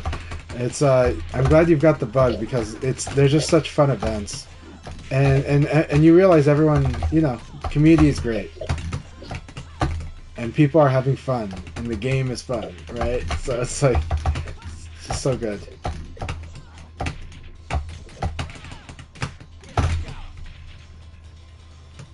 All right, let's see if this is the momentum switch. Oh no, let's see.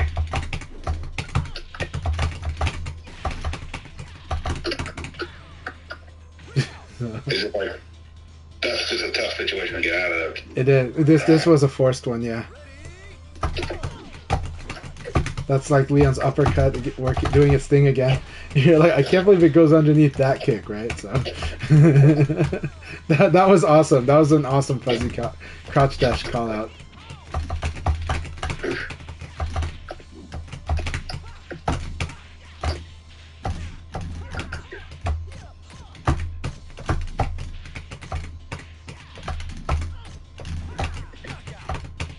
Problem is like I'm not quick enough. Like, and I can't really play in OF that much here.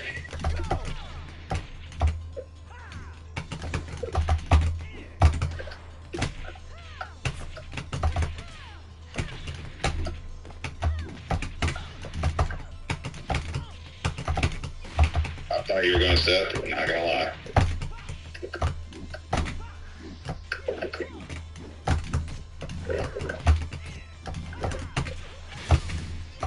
I'm dead. Oh, man. It's able to tee that up.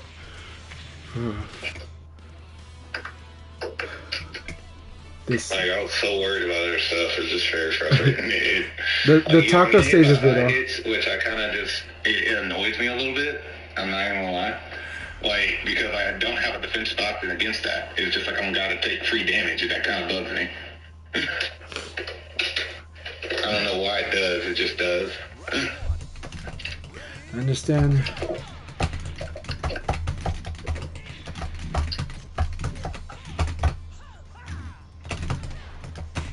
Very good. Very good.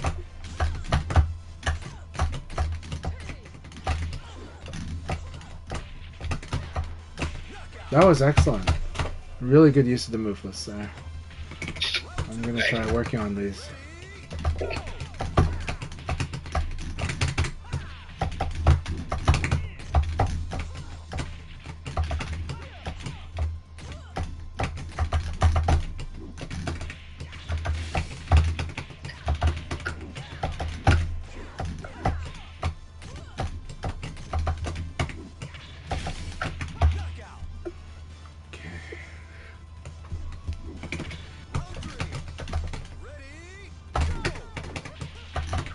Yeah.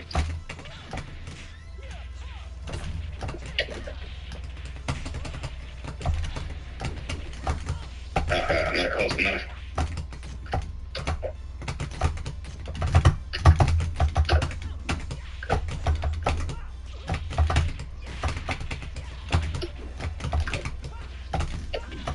Very good call. Very good call.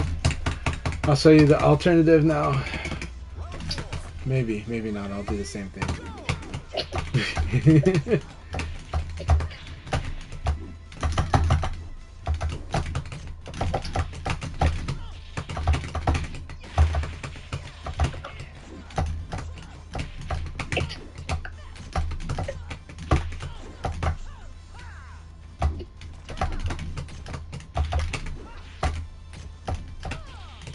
That was good.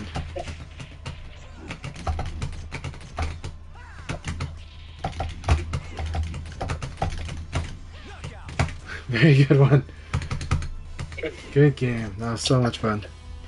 Alright, so Avocado, I'm so glad that the casual matches were amazing. That is how it goes. Casuals, whenever you go to tournaments, like I said, you really should go in the mindset of making sure you do the casuals, whether it's after or before the tournament. Before the tournament, it can help loosen you up. After the tournament, it's just, you want to get the real community experience. You want to get more reward for all the effort that it takes to go out to an event, even a local event, because there's a lot you can do.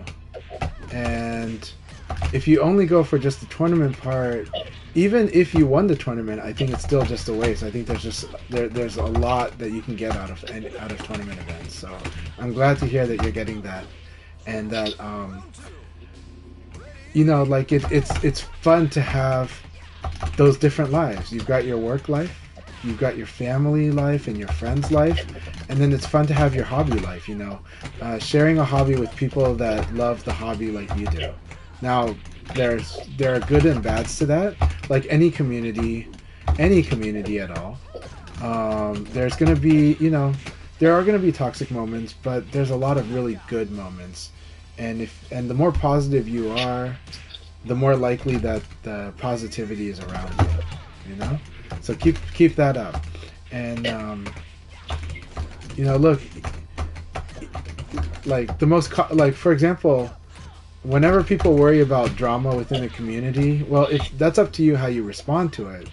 But also understand, look, church is not meant to be drama, and church is not meant to be gossipy, but it is good drama and it is gossipy, right? And that's because all communities are like that. Fighting game 2, every community believes theirs is the worst when it comes to those aspects, and that's just because people are like that. But if you then can see that, then you can also see the good in things too, I believe. Oh, I messed up. Yep. Thank you. I was like, I don't think you know if this works or not. So I was just like, but I was like, it is a good idea. But I did not perfect it yep. yet. No!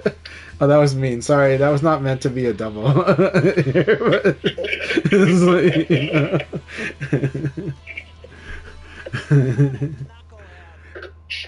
it was meant to go, I think you're going to evade here. It was meant to be like, I think you're going to either attack or evade here, so I'm going to do this spin kick. But I mean, it was a good call. I can't get mad. Yeah. It was just like I wasn't expecting it. I was like, oh, Yeah.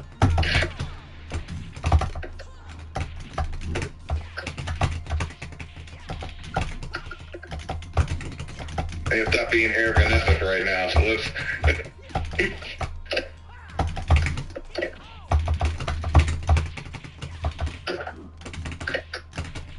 Oh, okay.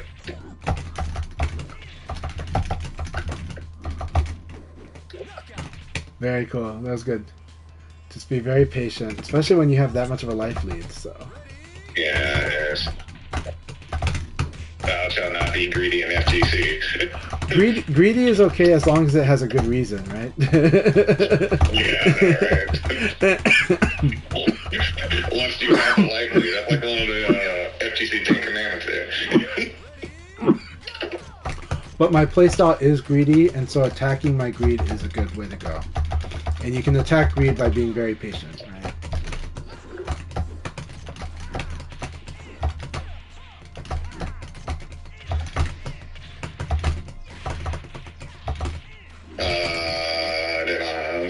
Yeah, this was guaranteed. Once I was just like, this, we've got this. But it is crazy, like the situations where you can be kind of stuck in side turn.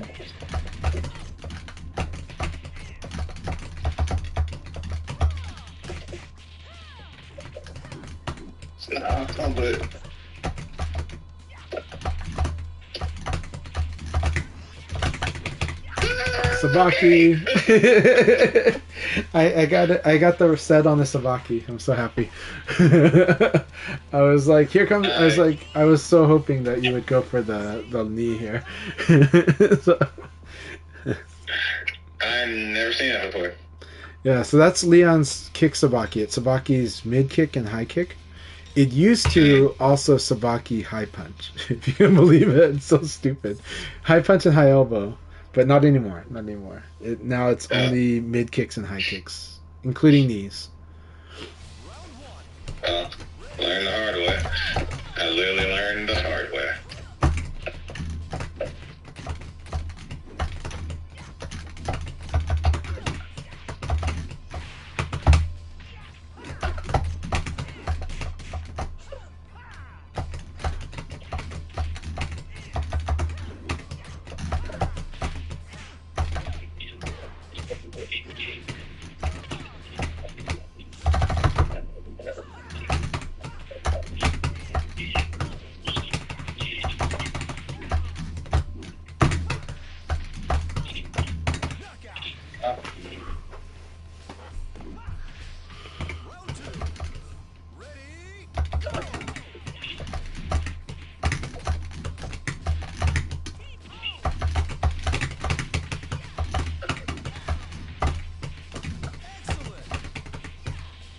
Yeah, I'm just making bad decisions now. I'm like in pitbull mode right now, so. I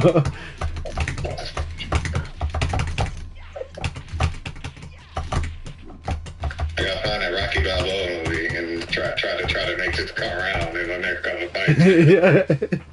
Yeah, you're gonna get it. It's I know that by doing this too, though, like you'll learn how to stop this. So you'll learn to find those moments to stop, and you already have the tools.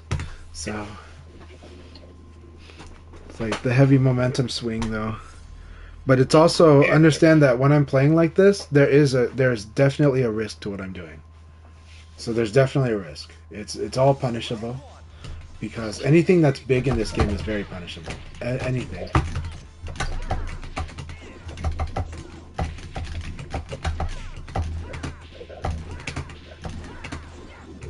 Man, I like the strings.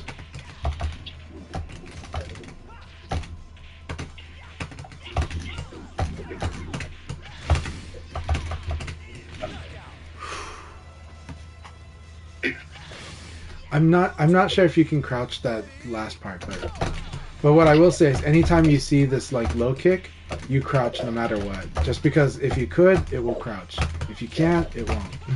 Right? It's one of those things where that's one of the few zero choice situations in this game.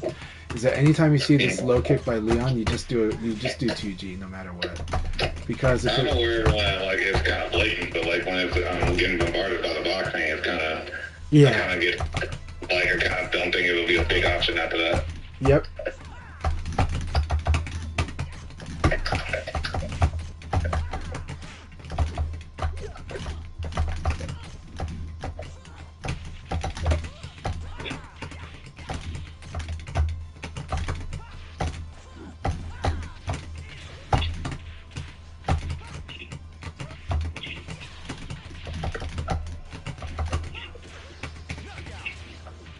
So I need to do this into this.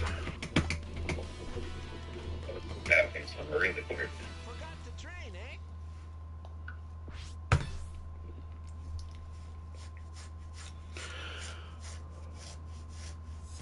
Let me see if I can actually.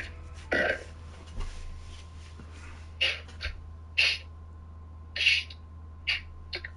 Round one. Ready,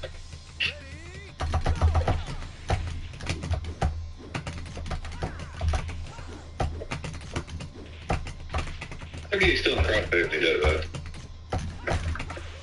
What's that? that. The low that you do, that's kind of like a half circuit, semicircular, This one? The low crush? like a punch low. Not that one. It's like a little like punch low or something like that.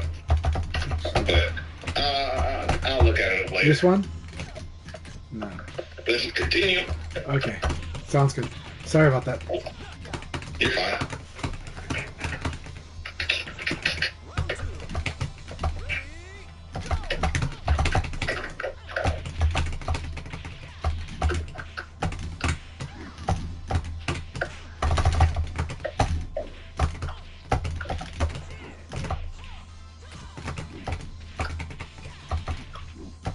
I was minus, so I should have never actually done anything.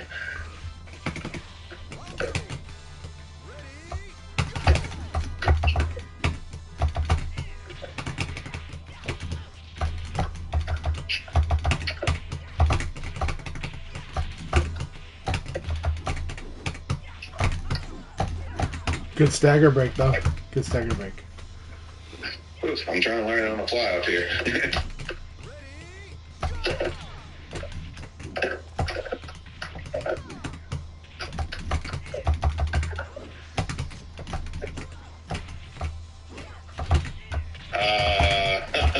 Don't get me every time.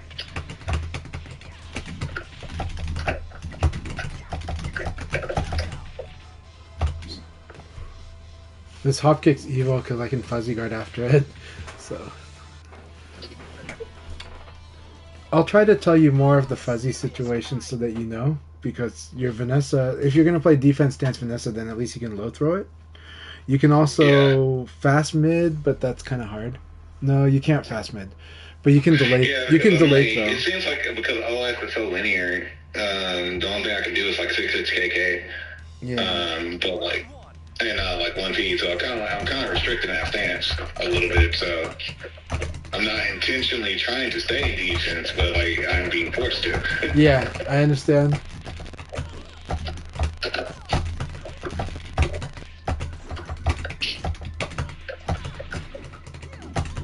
Good.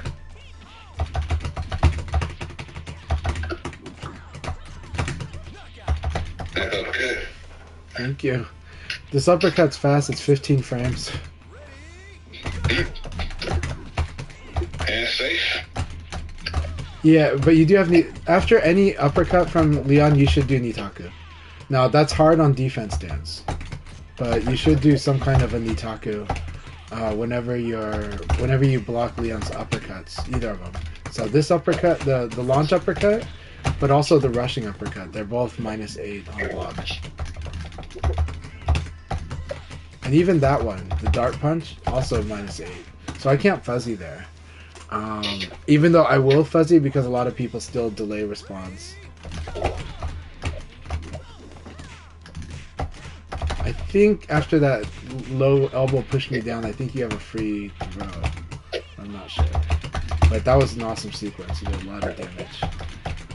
Yeah, I was just thinking on the fly there.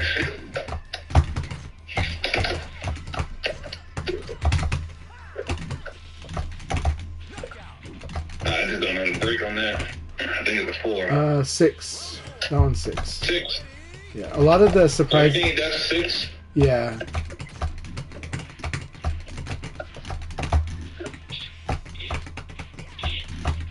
Good to know. I'll try to call it throws. Better than not knowing. Okay. That, like, ugh. It does clutter the brain, so that's the hard part. Yeah. But Right. but in like long sets, it is good thing to know to work on. Hey, Lightwing Dragon, good to see you. You got shoutouts earlier from Iori. Iori got me the blood. So this set will be the last though. 'Cause I'm gonna take my kids out to the extreme park. But I can probably spar later tonight if you want, or we can chat or work on stuff or workshop if you want anytime. Like I'm enjoying the matches. And there, Lightwing Dragon. There's a player named Iori Yagami the Blood, and they gave you a shout out. They said that you're a friend. So. But they seem really nice. I really enjoyed chatting with them. Oh, well, you know, that's just being a Vanessa there.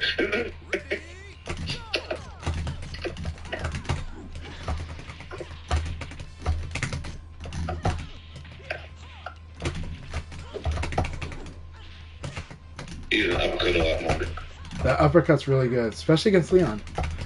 Like, fast mids are good against Leon, and your character has a lot of fast mids. Especially mid punches, but the kicks too. It's just that, yes, he has a Sabaki, but he doesn't know when you're going to use that. Or at least I don't. come on, I was guarded low.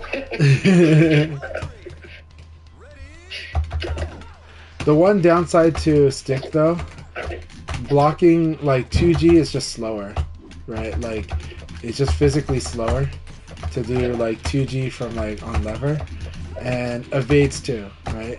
When you play on all button controller, you really do like how fast you can just like block low, and how fast you can like evade. It just feels Like like nice. on a leverless or something like that? Yeah. When you're playing like on a hitbox, it like the feeling of like blocking low whenever you see like a low attack coming feels like better. Take no fun out the learning, in my opinion. I don't know why. Yeah.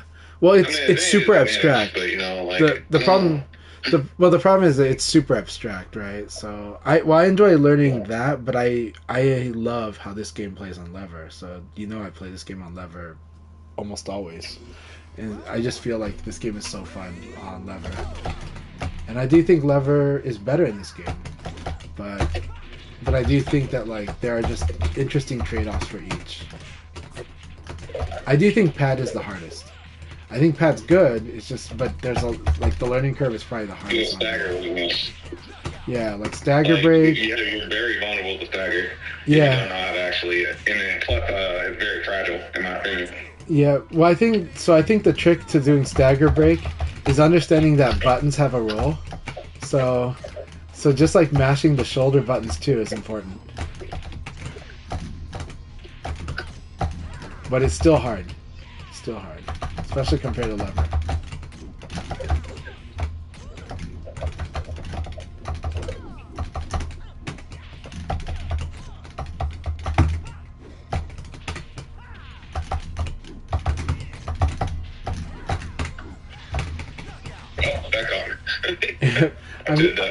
You're gonna learn because I do get punished for doing this too much too. So you will learn how to punish it.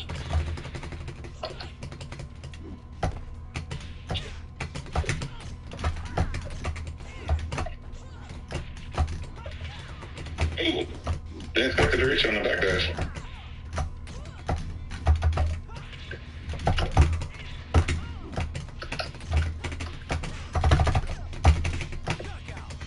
I see.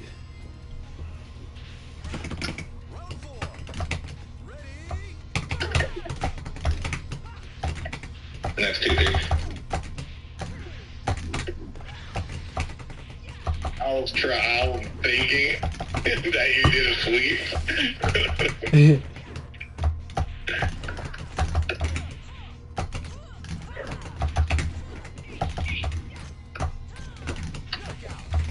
Well, I just risked it all there.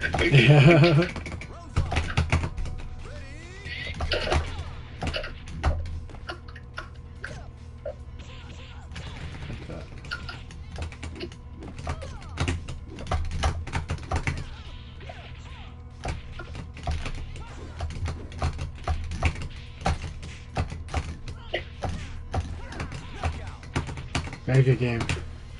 Good keeping it tight. Very good. That's good slowing it down. Yeah, it's pretty intense. Sometimes I forget to slow it down though. Yeah. That's one thing like I have to actually get a little bit adjusted to is like slowing down on situations that high momentum. And this is my flaw in like Tekken as well. Like I'll keep the same momentum, but then too I forget how to slow down. The biggest advantage that defense stance has is that it slows people down. Because it gives like a lot of short answers to things that people are doing. So it stops offense. That's like its namesake. Yeah.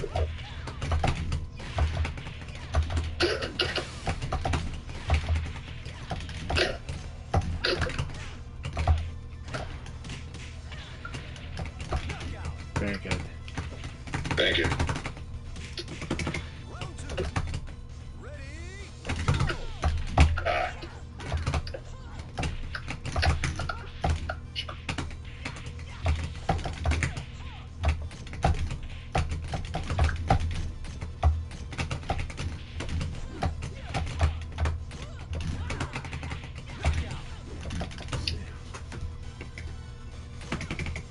bit more. So I think that we're doing a lot more evading than trying to go to each other's weak side, which is kind of interesting. It is. But I'm having some ideas here. I think it's gonna be fun.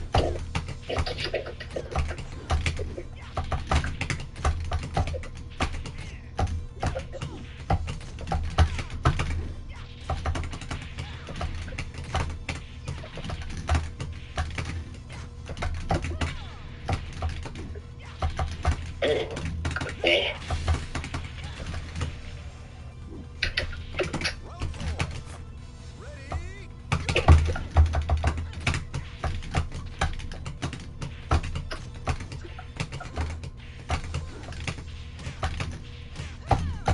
Let's see. So, got you under that day? I believe Uncle Man showed me that last night. That I could do a lot more amazing things. But it's like an extra step. Yep. That was really good, though. That was a good adjustment. Thank you.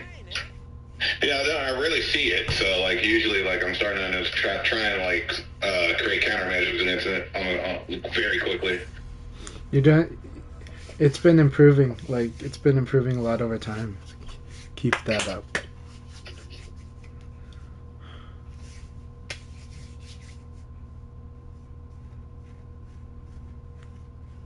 Round one. Ready, go! I love that.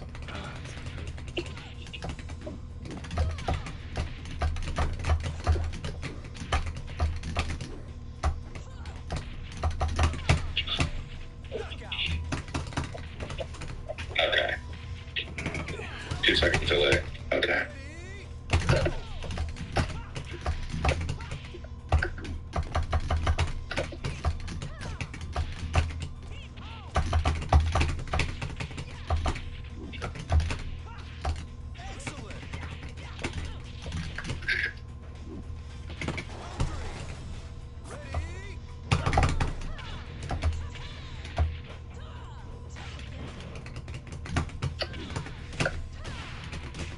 Excellent. Ready,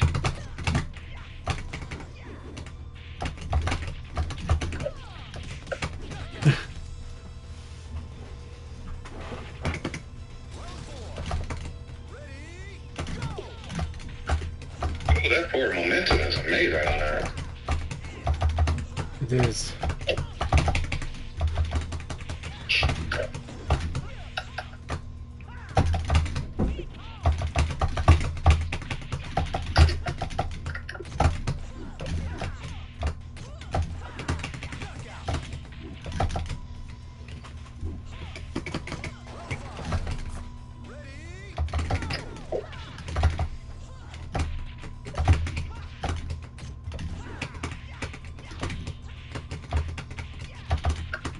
No.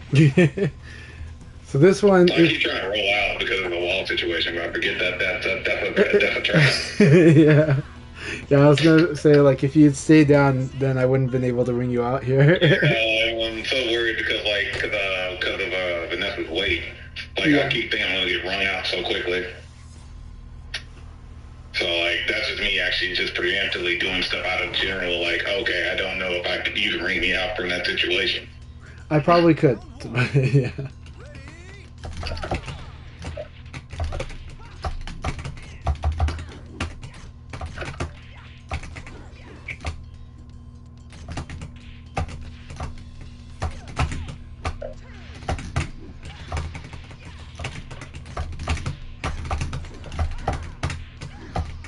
Good ducking. You got it.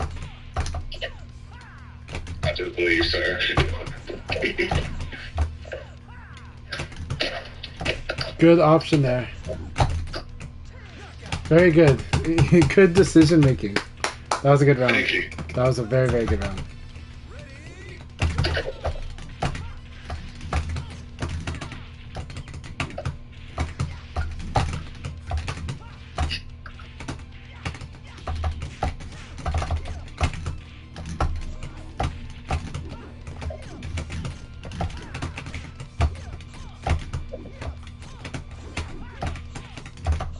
That was awesome.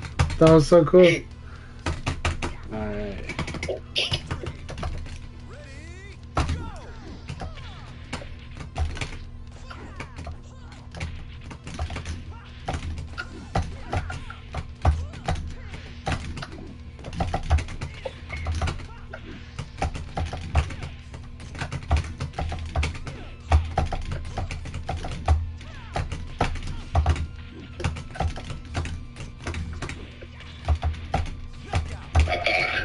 I'll try and do that 1P plus K, see if it'll sneak through.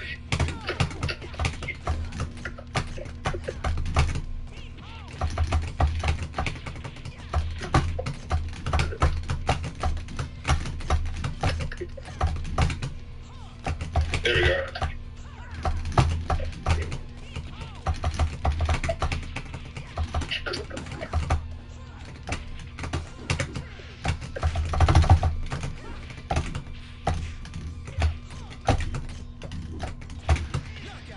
Mm.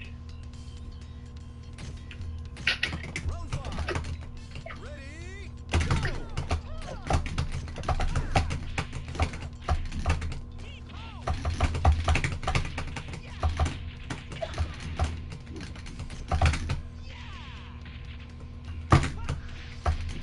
Excellent.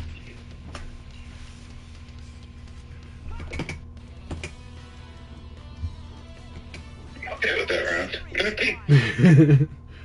I tried really hard to make certain reads, but that was really good. Really good. I'm also trying Yeah. to deal with certain things, so it's helped me a lot. But that one round was really, really brilliant. It's really, really Hey. brilliant. Ready, go!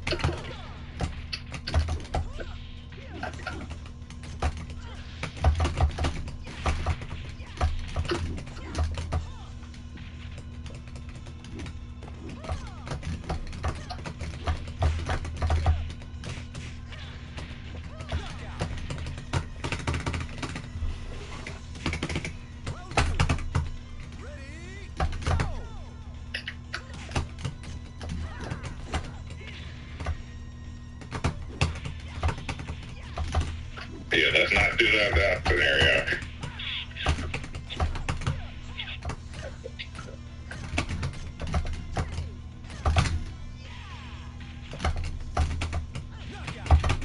Ooh. This one's a full circular. It's also EX high. I forget that is Nitaku.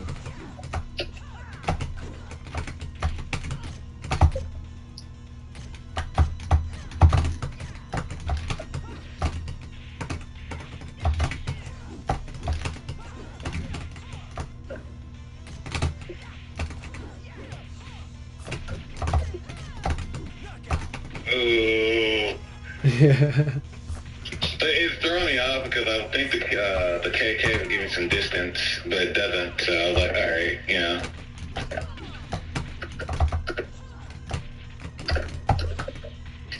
That hopping punch is also really good, by the way. Especially if there's a low option, just mix it up like hop descend kick, maybe. That's really good. All right.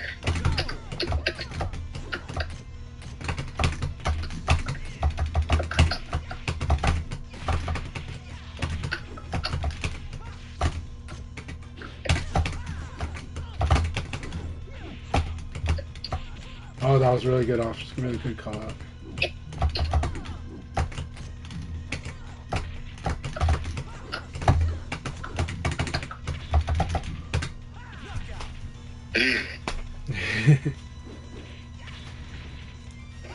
It is some hairline things I just don't know, but like for me, other than that, like I think I'm pretty doing okay. I think you're doing really, really good. That round was very scary for me. I just happened to get certain reads on both what you were doing, but also where I felt I could attack you, and it worked out. But it was like, but you did a lot of things that make it really hard for me to do the things I want. So it's really good.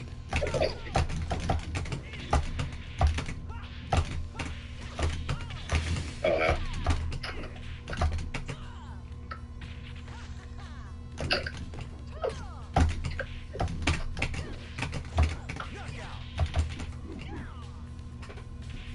Yeah, it's slower on that. Okay.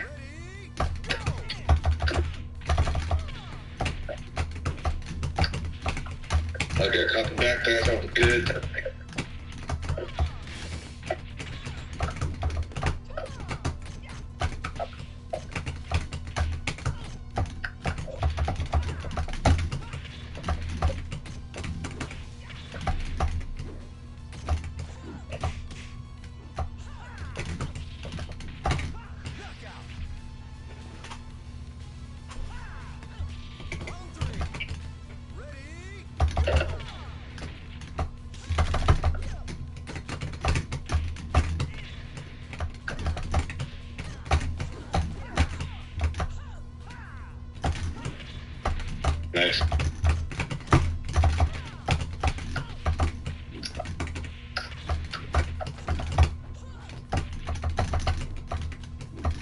believe you told me you could blow up freaking DS interceptor very well. I mean, I need to be careful when doing that.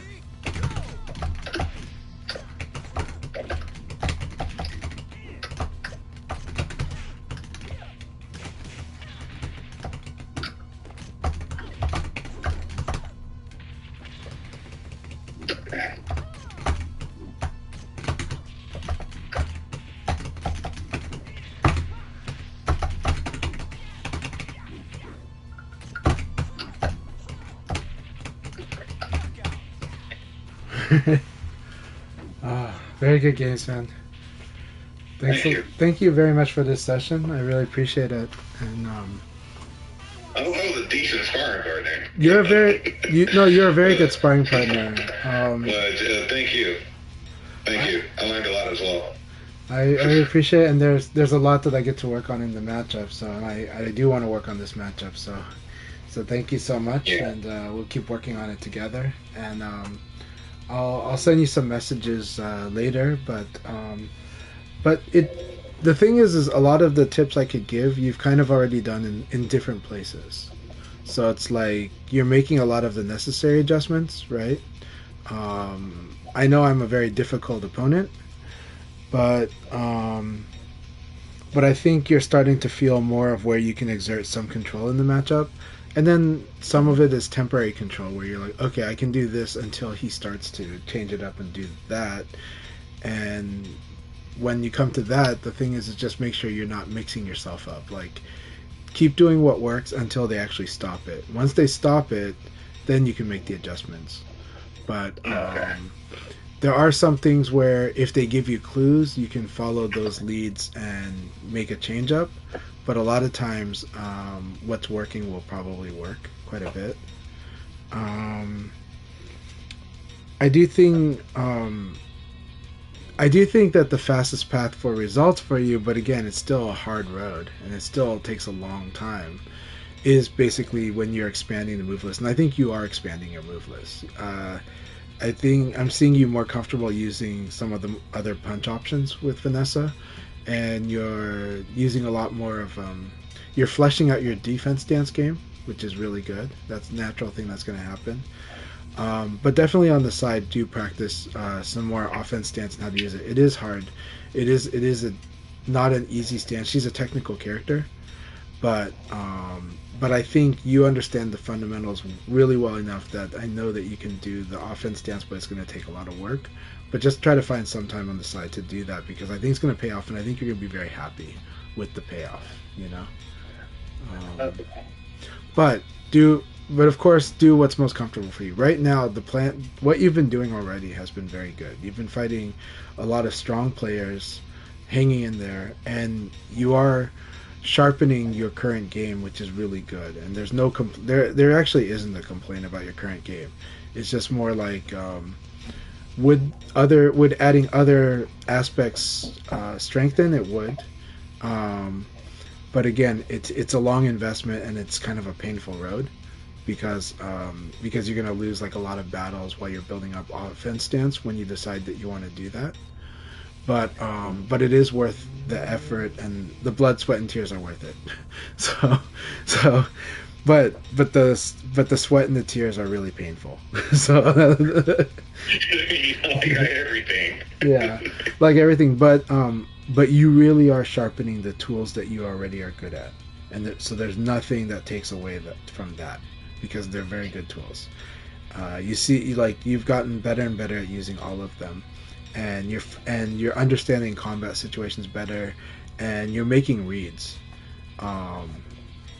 So it's why it's hard to give the advice, because it's like on one hand it's like, okay, now, like, you know, maybe this is a good time to work on the other game, but at the same time, there's nothing inherently wrong with what's working, right? But I do think that when you improve, like, the offense stance game, I think you'll like how those rewards shape the decision making. It doesn't have to override them, but it's going to give you this, like, really strong strategic objective, and then, like, you're going to be able to learn how to fight from a lead like a lot more. And when you learn how to fight with the lead from a lot more, it also improves how you fight with the deficit a lot more too. So right now, you and I both sometimes throw too much when our life is really low, and yet the stock on throw has gotten a lot worse, right? Because when our life is low, then a throw can mean like a bad guess will just kill us, right? But with attacks, safe attacks, or attacks that don't have much risk to them, when it's a bad guess, it's just a bad guess, and we're still okay. But when we guess badly on a throw, we're gonna lose the round, right? So that's why you and I sometimes do a little too much throwing when our life is very low, and that's something both you and I have to keep working on. It's like, okay, we gotta. But for you, it's less of an issue because you have a lot of tools and you like using them in general. So you like using attack as a lot of your options, and I think your defense has gotten so much better. So keep it up, and keep knowing that you really are improving, and the results are showing now. But you have been improving for quite a long time. But right now, those improvements have all added up, and you're quite strong right now. Right now, though, the damage deficit is probably what you're probably feeling the most today. Okay? Leon is not the highest damage character, but of course Vanessa is always going to deal with risk, right? She's like, her damage deficits are really big deficits because everybody's got big combos against her, right? And so right now the pressure's on you to, well, I don't want you to feel the pressure, but there's a lot of responsibility in winning combat, like a lot, right? And that's the same for me, especially when I played before Final Showdown. Leon was very low damage in a lot of the VF games, and so he had to chip away and he had to just win so much combat before he could, just to win the game, just to win the rounds. And right now, because your style of defense stance, because your style of Vanessa's defense stance, it's dealing with that aspect. It's doing damage that's pretty good, but later on, when you start adding the dimension of offense stance and how to play those games and how to scrap in those games, then it'll get rewarded. But you are learning how to do it really well in defense stance. Like right now, the way that you're fighting is really good. You're scrapping really well. There's just more pressure on you to just win combat more. And so then later on, it's going to be, well, how do we add our strategic objective, right? And the easiest, there's 3 strategic objectives in VF. 4. There's 4 strategic objectives in VF. There's do high damage, right? There's ring them out. There's run the clock, which is really hard to do in this game. Okay. And then there is, get them stuck at the wall. Yeah, I think I usually get stuck at the wall. Yeah. Well, I've been working a lot more on that because Leon, actually, I think that Leon's all parts of his game leads him to getting people to the wall very easily compared to a lot of other characters, right? He does like if I get side turn. So the number one thing for you, actually, so to train in the Leon matchup, you should play against the AI, the CPU on training mode, set it to level 5, and set it to random everything. And then what you do is I want you to stare at Leon's feet, okay? And just basically let yourself do combat however you like. Don't worry about the decision making. Autopilot your offense, okay? Just practice proper flow against the AI while staring at his feet, and make sure that any time that you're at a disadvantage, evade to, this is not how you play humans, but this is training yourself to evade to the correct way. But make sure that you're evading to his backside, which means evade where his front foot is. His front foot represents his backside. Okay? Okay. Practice that. Now, should you always evade to his backside all the time when you fight Leon? No. But you should do it most of the time. And you can play a guessing game after that. right? But right now, but to get there, you have to be able to do it first. And Leon is a hard character to follow this instruction, and that's why I'm telling you, use the AI and stare at his feet and evade to where his back leg is, okay? Or his front leg, sorry. His front leg represent his backside, right? So evade to where his front leg is. No matter what's happening, even when he's down, you can kind of see where that front leg is. It's the easiest way to see it, against, especially the way he's doing. Is it similar to basically Akira? Is it? Yeah, with every character you can do this. Or But kind of similar to that? yeah, it's just that you know how like Leon has that stance with his front foot sticking far forward. This aspect makes it easier for him, against him. I mean, and it is like this training. You might be surprised how quickly you get it. Don't care about winning combat. Just flow. Just go with the flow, right? And on my stream I'm showing it right now. I'm gonna set the advance. I'm gonna set everything to random. Okay. And yeah, I think I believe I think I usually do that for most of the characters, like to level 4, level 5, yep. and put everything to random. But the only issue I'll have is like basically like with human opponents, there's some that are actually extremely defensive. Yeah. No, totally. And that's the only like I understand what to do. Right. You know, I was like So- I think like more so like are they going to be super aggressive or super not aggressive? You know. Yeah. That's just something of me. That's just a fallacy on my end. Right. You know. So this is just training a skill, right? This is not training how you fight, but autopilot your offense, because it doesn't matter how the offense is going. Just know that anytime he, like right now it's like, okay, I'm fighting, and when he blocks me, then most of the time I want to, or when I whiff, I want to evade to his back, right? And so I'm just staring at that front foot, and it's hard to do. This is a really hard drill to do. This is not for beginners, because this is really hard to do, right? But see how I successfully evaded, and I don't care if I lose. I'm just training myself to be able to do it. That's all.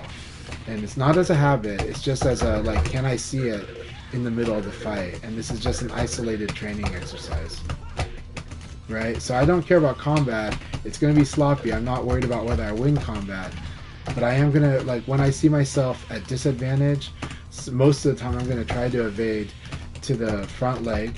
And sometimes earlier I caught myself not doing that. Like I just wanted to do down just now, right? But it's up. So up, and it helps to call it out. Up, and then this is gonna be down now, right?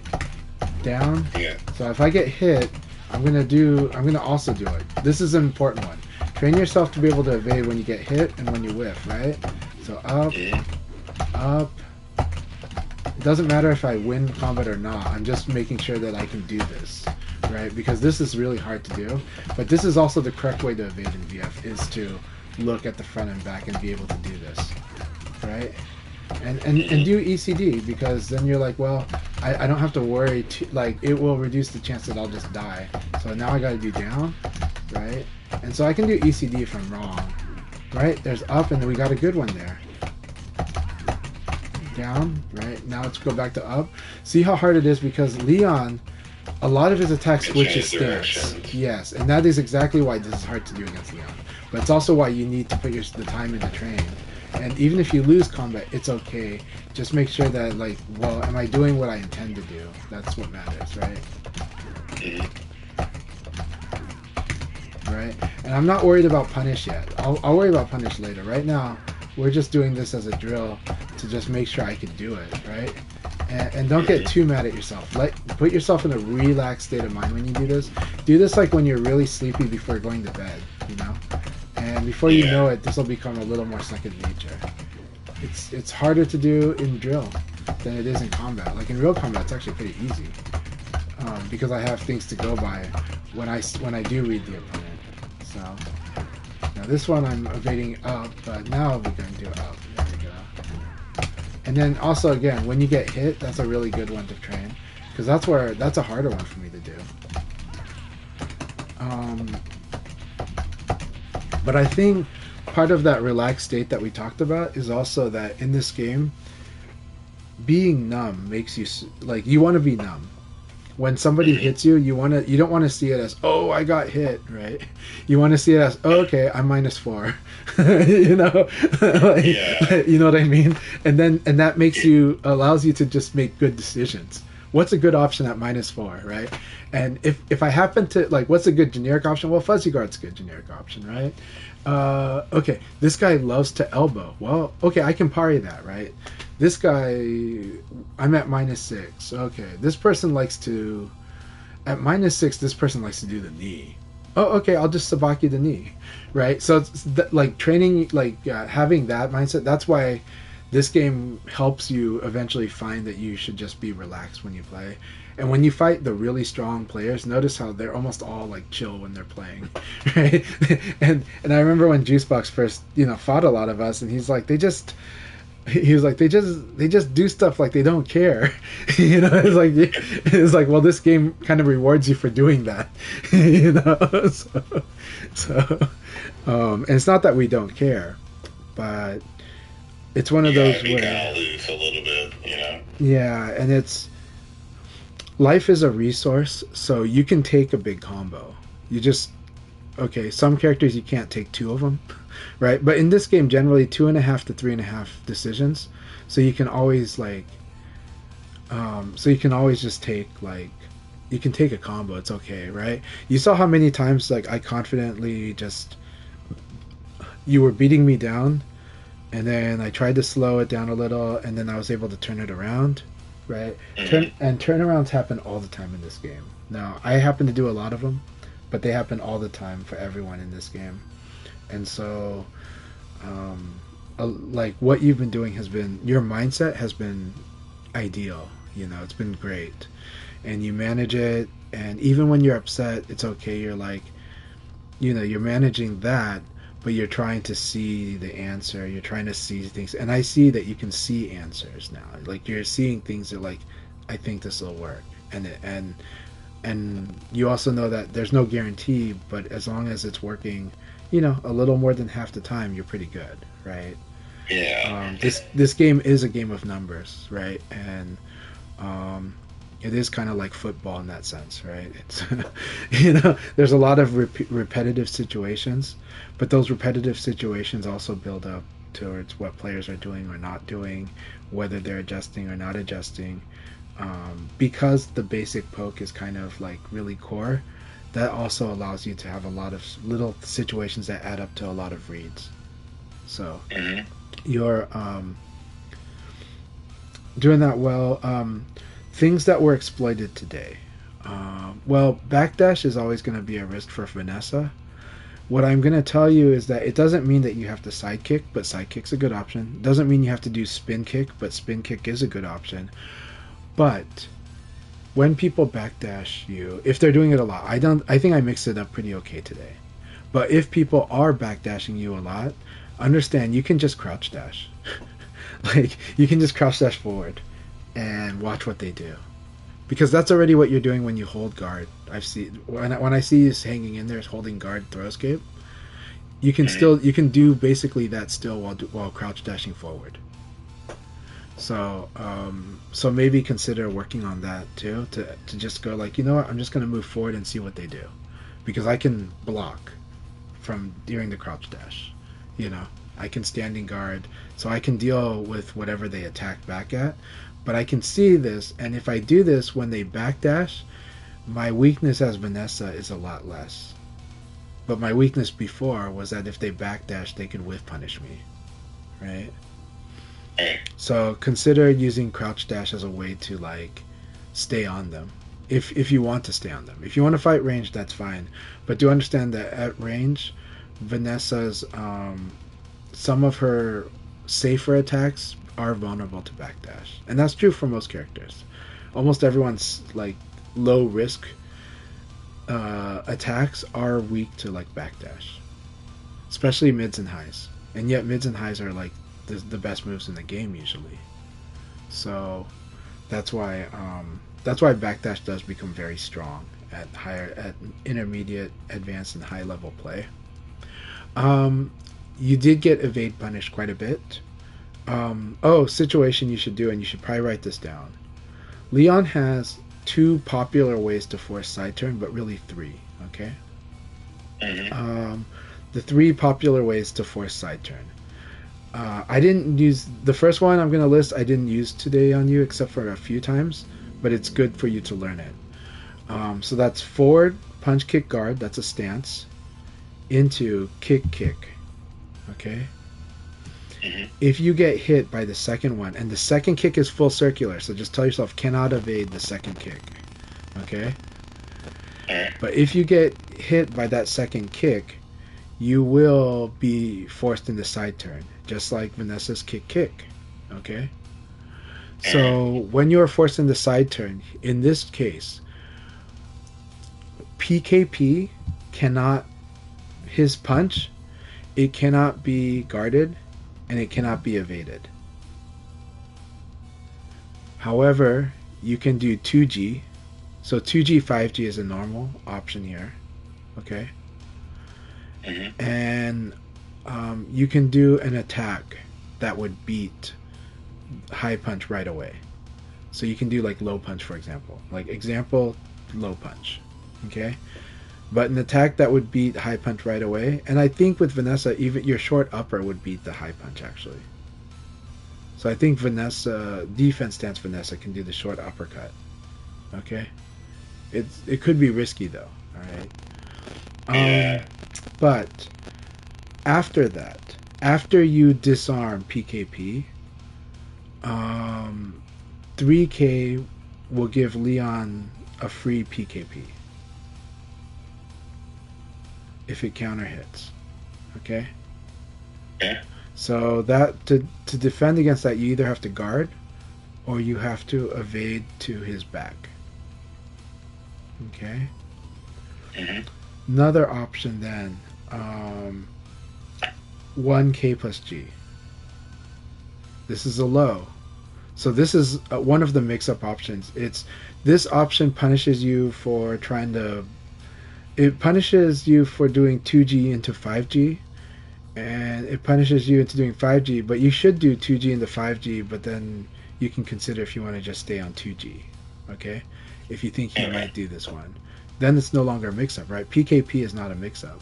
The side kick is a mix-up, though. So you got to understand these are all partial mixes here. It can also be evaded. 1K plus G can be evaded, okay? We won't dig too much deeper into that, but we'll go into the next 2 common ways to force side turn. Half circle forward punch. This is the low swipe, okay? The long range low swipe. Number one thing you should know, this is a half circular. So this one you have the stomach, I believe, so on you that, right? yeah, so you can punish it by evading to the front. But remember that if you do this, you're giving Leon the option to use his really powerful attacks that should be evaded to the back. Okay. So understand you're opening yourself up to really powerful other different attacks, okay? So that's a good reward. It's a high reward actually, but it's high risk. So say high reward, high risk, okay? To evade to front. Low block is pretty low risk and good reward. So good reward, low risk is to just simply block low. Okay? And if you block low, you have guaranteed damage. It's basically he's crouching and he's like minus 15, I think. And that might not give you the best things. I'm sure Vanessa has stuff though, and she has low throw for crying out loud. So at least you can low throw in defense stance, right? Okay. Then and then she has like the rising punch that might combo. I don't know, but it might. Okay. So consider block and punish is really good. And you want to do that. You want to make him afraid to use this move. Do not let him think he's allowed to use this move. Alright? Okay, so now, when he hits you with this, if you get hit, do not abari at all. Because he's already crouched, and he can do, from crouch, 6P plus K, the two-hand poke, and it will crumple you. if you abare, this will crumple you, and you will lose half. For Vanessa, she'll lose half her life.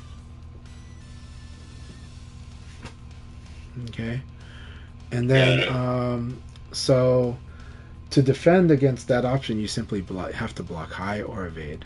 Okay. Otherwise, the rules are very similar to. There is no PK. There is no free PKP, but he does have like side kick mix up with like the low kick into other stuff. He's got those type of mixes. He just doesn't have the free PKP. All right. The last super common way for him to force side turn. There's other ways, but we're just gonna talk about these. Is 6P plus K. You should know he can only do this when he's standing. He cannot do this from crouch at all. There's no way for him to do this from crouch. Even with buffer tricks, it slows him down to do it from crouch. It's really hard to do from crouch, actually. So generally, he has to be standing when he does this. And 6P plus K basically refer to the 6P, the first force side turn thing, the KK from stance. Basically, it follows very much similar rules as that.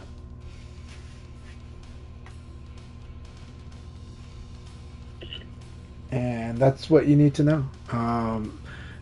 Everything like that's the first starting point for how to deal with Leon's side turn game, and you're gonna want to practice it a little just to get a feel, just to see it.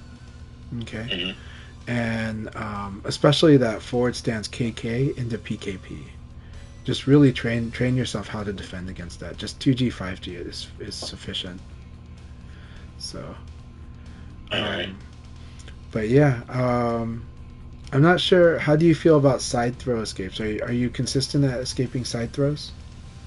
I'm not consistent with the direction very well because I kind of recognize that at the last possible minute, so I usually am vulnerable to it. Okay. But I know like basically if like on the break. Yeah. If like what moves to do. Like for instance, I should be like if you were to throw break my attack, I think I'm slightly advantageous. I can actually abare with something, but like something very quick. All right, but no. How about that said though? Do you know? Are you watching my screen right now? Yeah, I am definitely watching it. Okay, so side throw right here, right? Do you know how to escape that side throw? It's a 6. No. For that Leon, if you're a player 2, no. So it'll be 4. Correct. So here's the way to think about it. There's 2 ways I'll teach about it. There's a third way, and that way is still messed up for me, so I'm not going to teach that way, but Setsuna can tell you. So the first way, if I'm evading in the up direction here, which side of Leon am I going to? His right or his left? Yeah. It follows Tekken rules. Okay. This is right punch and guard. This is left punch and guard. Yeah. And here's the thing. That's right. And so it's the character's right and the character's left. Not front, not back. Okay. However, we can change that. We can do similar to what Tekken does when people talk about lead hand, backhand, okay? Now, we're not doing that here. What we're doing, though, is if your opponent evades up, it's going to be back. Right? Mm-hmm. And that way, even if I'm on the other side and I evade up, suddenly it's back again. It's his left side, right? Yeah. But on the other side, it was on his right side. So if the opponent evades up, so up, back, down, forward. I just realized this applies to P2 side as well, am I correct? Yeah. So that's one trick you can do. But that trick, pick the one that works for you, okay? The one that you can do quick and do easily, okay? Yeah. But is there more of a game? There is a delay throw game where I do this, but we're fighting, and I delay, and then I do an attack, and then I do a delay throw, and by then you've probably hit a button, and now you're facing forward, And so now I can do my normal throw mixes, right? Uh, So that is the scary part, but you do want to master. You want to be able to escape side throw. So, because when your opponent puts you in side turn, so right now if I threw player 2, what does player 2 need to input to escape the throw? Side throw. 6. Yeah, left. Yeah. So correct. So he needs to escape his left throw escape, right? Correct. Yeah. And then and yeah, so that's basic, Okay, again, same thing. This is going to be 6 because this is left, or it's going to be left. All right. So we can look at left or right. That's the original logic. And the advantage for using left right, if you can do that, if your brain can handle left right like without taxing it at all, that's a good way to be able to just instantly do a guard throw escape in a lot of situations, including here where I didn't evade, right? I didn't evade at all. Right, I didn't evade up. I didn't evade down. So now you have to kind of think about it, right? Correct. So, Yeah. but, and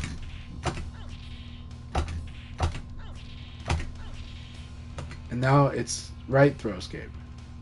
Okay, so understanding left right can help you for this. Now, up back, down, up back down. Down forward. The good thing, the advantage for that method, if that method works out for you and you're good at that method, that actually tells you that if I want to delay throw, I don't want to delay with like half circle back. If I evade up. If I evade up, then I should delay into forward. Because his side throw escape, he's going to do the one side throw escape, which is left.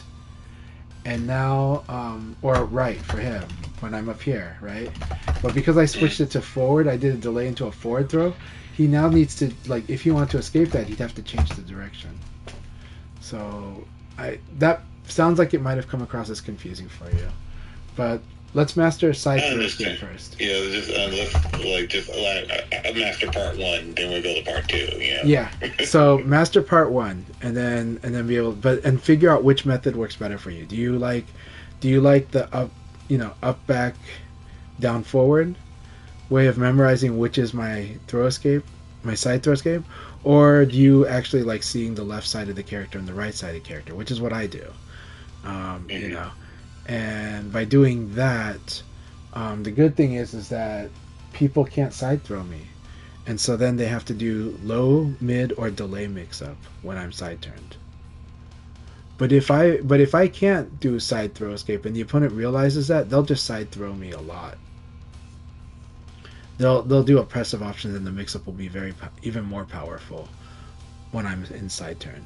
So you want to get good at breaking side throw escape, and then later you want to be able to kind of either identify or option select it where you're like, okay, right now it's the side throw escape, and now I switch it over to the opposite direction, right? But that's why some people actually like to do side throw by just doing neutral, and then if they because if there's a situation where the opponent they evade the opponent, but the opponent is not side turn, not at a disadvantage, then the throw will just be like a normal throw. And so they had to have guessed that. It's really hard to do sometimes when it's that tight. Like a lot of times, if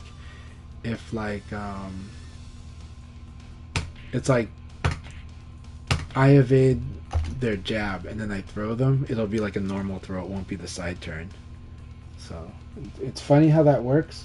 That'll be level 2 or 3 on side throws. But master the art of side throw escape, and then we'll step it up to the next level of mix-ups. So Okay. all right, but yeah, when Leon force side turns you with this, you want to do 2G. When he force boom PKP, that PKP is guaranteed unless you do 2G or you do like low punch, low kick, basically any kind of crouching attack that works right away. So yeah. All right, man. Have a good one, and thanks a lot. I'm gonna go take my kids to the extreme park. It's a crazy park. Okay, have fun. The extreme park is it's like a trampoline park, but it's even more extreme And the kids are wild there, so you have to be careful that your kids don't get injured. But it Dude, is that's pretty scream. it is like it's obstacle courses. It's like Ninja Warrior type stuff, but but a lot of the parents that bring their kids there, they even some of the parents are reckless. So like there'll be like the section with like a lot of mini trampolines, you know, like a field of trampolines, and you'll see like even some of the parents running on those across the trampolines that other kids are jumping on. It's like, dude. So, but I trust my kids, and my kids know how to conduct themselves, and they know to stay away from like a dangerous situation. So, so it's like, so we're like, well, this is a great way to do exercise then. But there are some parents where I'm like, yeah, maybe don't bring your kids, you know, or maybe don't go to this one, you know. So the craziest. But I really appreciate the sparring. I did learn a lot about the matchup, and learn how the adjustments on the fly. Those were great too. I'm happy that actually, like, I am kind of improving. You really and, are. Because I do try to practice like maybe like 20 minutes a day. When I have like a little bit of downtime, something, because I switch between so many games. And sometimes I just practice like at least like 15, 20 minutes and be like, okay, I need to understand this, and so I can get into like my muscle memory like short, like slowly, Yeah, 100%. So keep it up though. Like, man, you're improving so much, and it's like we really mean it, and it's like we know it can be hard to see, especially as you fight stronger opponents, But this is a game of gather it where you build and add more and more technique, and that technique doesn't guarantee wins. But the better you get at it, the more you're able to apply it in matches, and eventually you see the results. Sometimes the first result won't be like how you win with it, but the first result, I mean, that's why people like to learn combos, right? Because those give you immediate rewards. Right? That gives you like an immediate satisfaction, right? And an immediate like win. But some of the other techniques, how to escape side throw, right? It builds up towards how you're able to play a more complicated game later, or even a simple one, because people will just try to side throw you.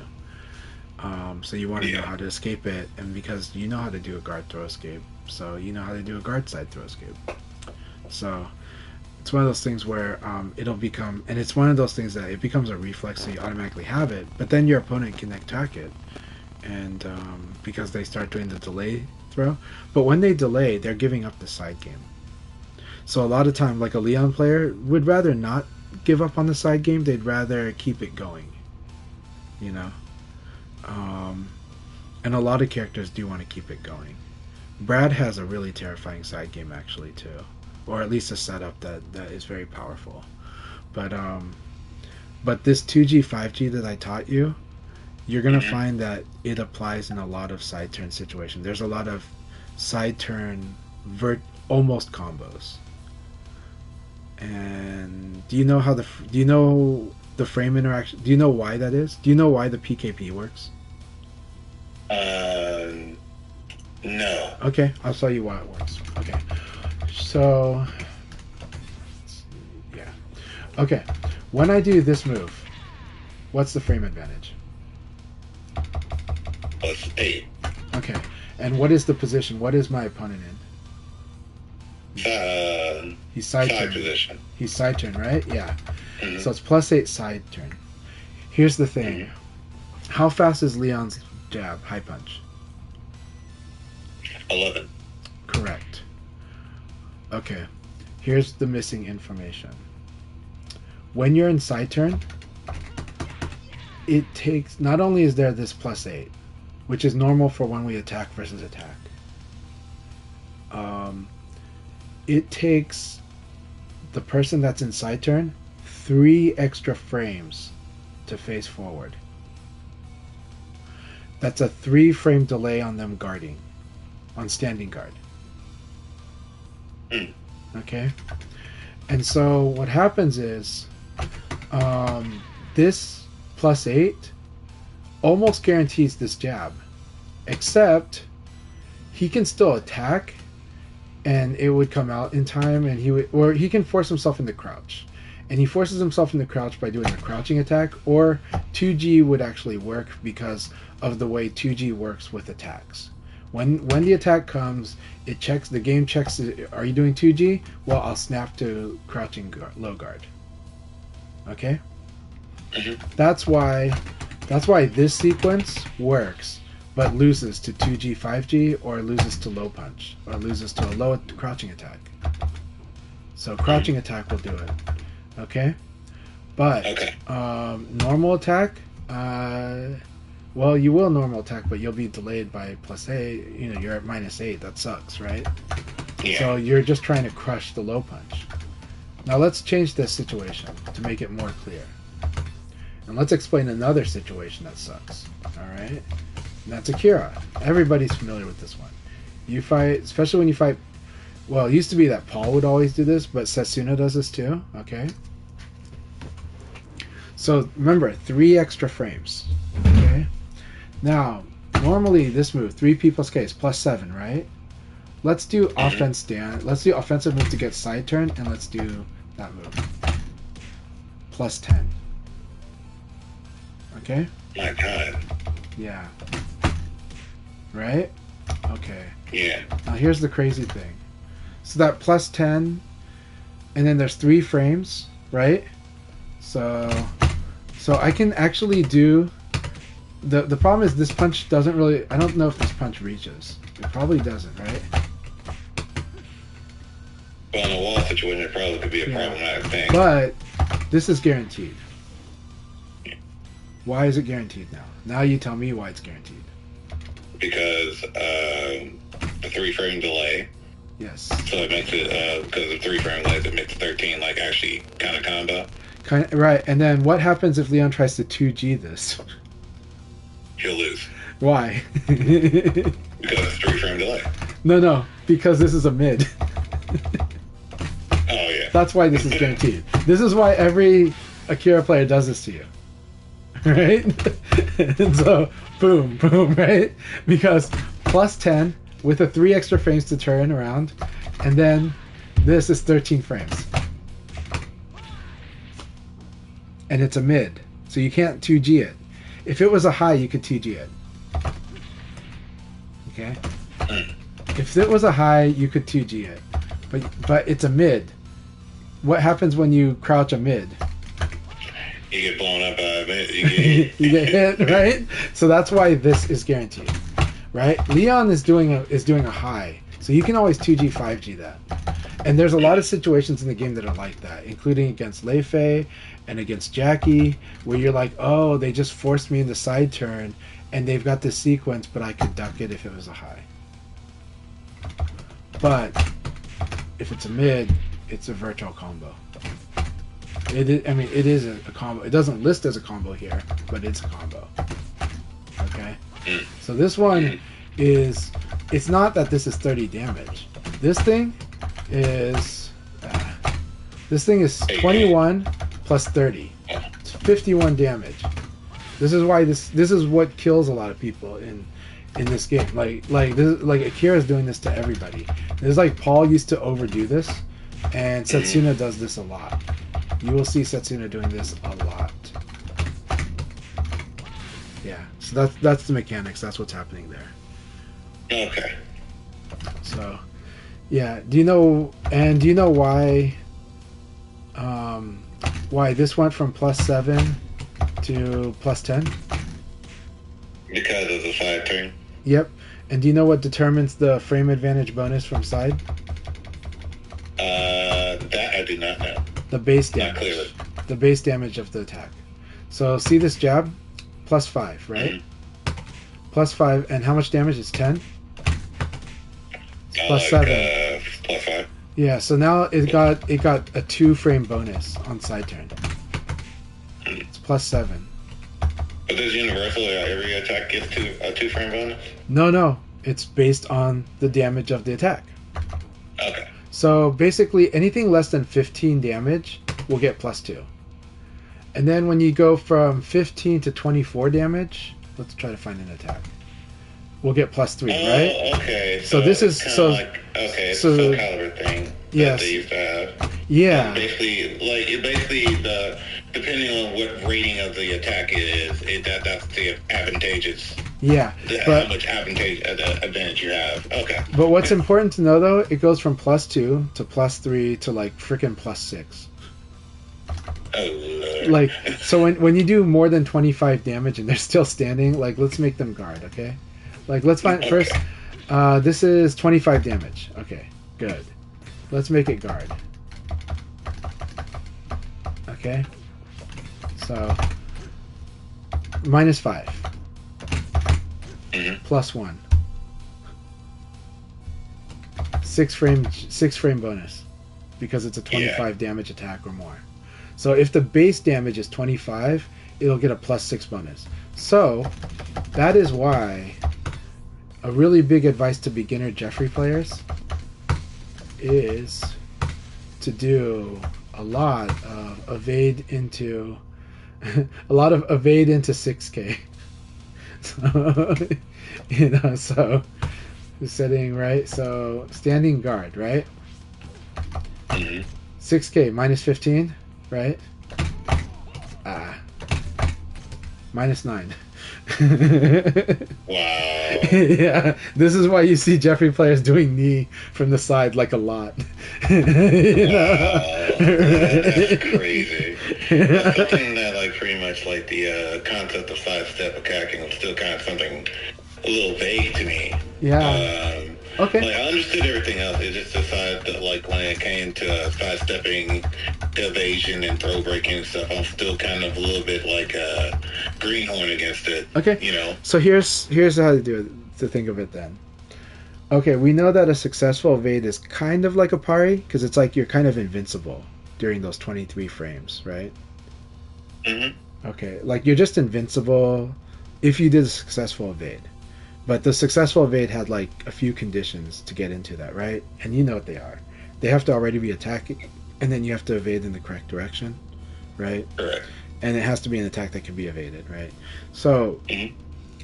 when you get a successful evade, you get two things. One, you are invincible during those 23 frames. Now, after that, you're not invincible, but they might be off axis, right? And but when they do their next main action, they will reorient. So they'll like lose 3 frames turning towards you. But maybe. I think maybe that's just for guard. But anyhow, for guard and evade. Anyhow, the main thing is this. Not only did you get the invincibility, you put your opponent into side turn. So the act of doing a successful evade puts the opponent into side turn. Now they will get out of it if they have enough frame advantage. Those 3 frames, right?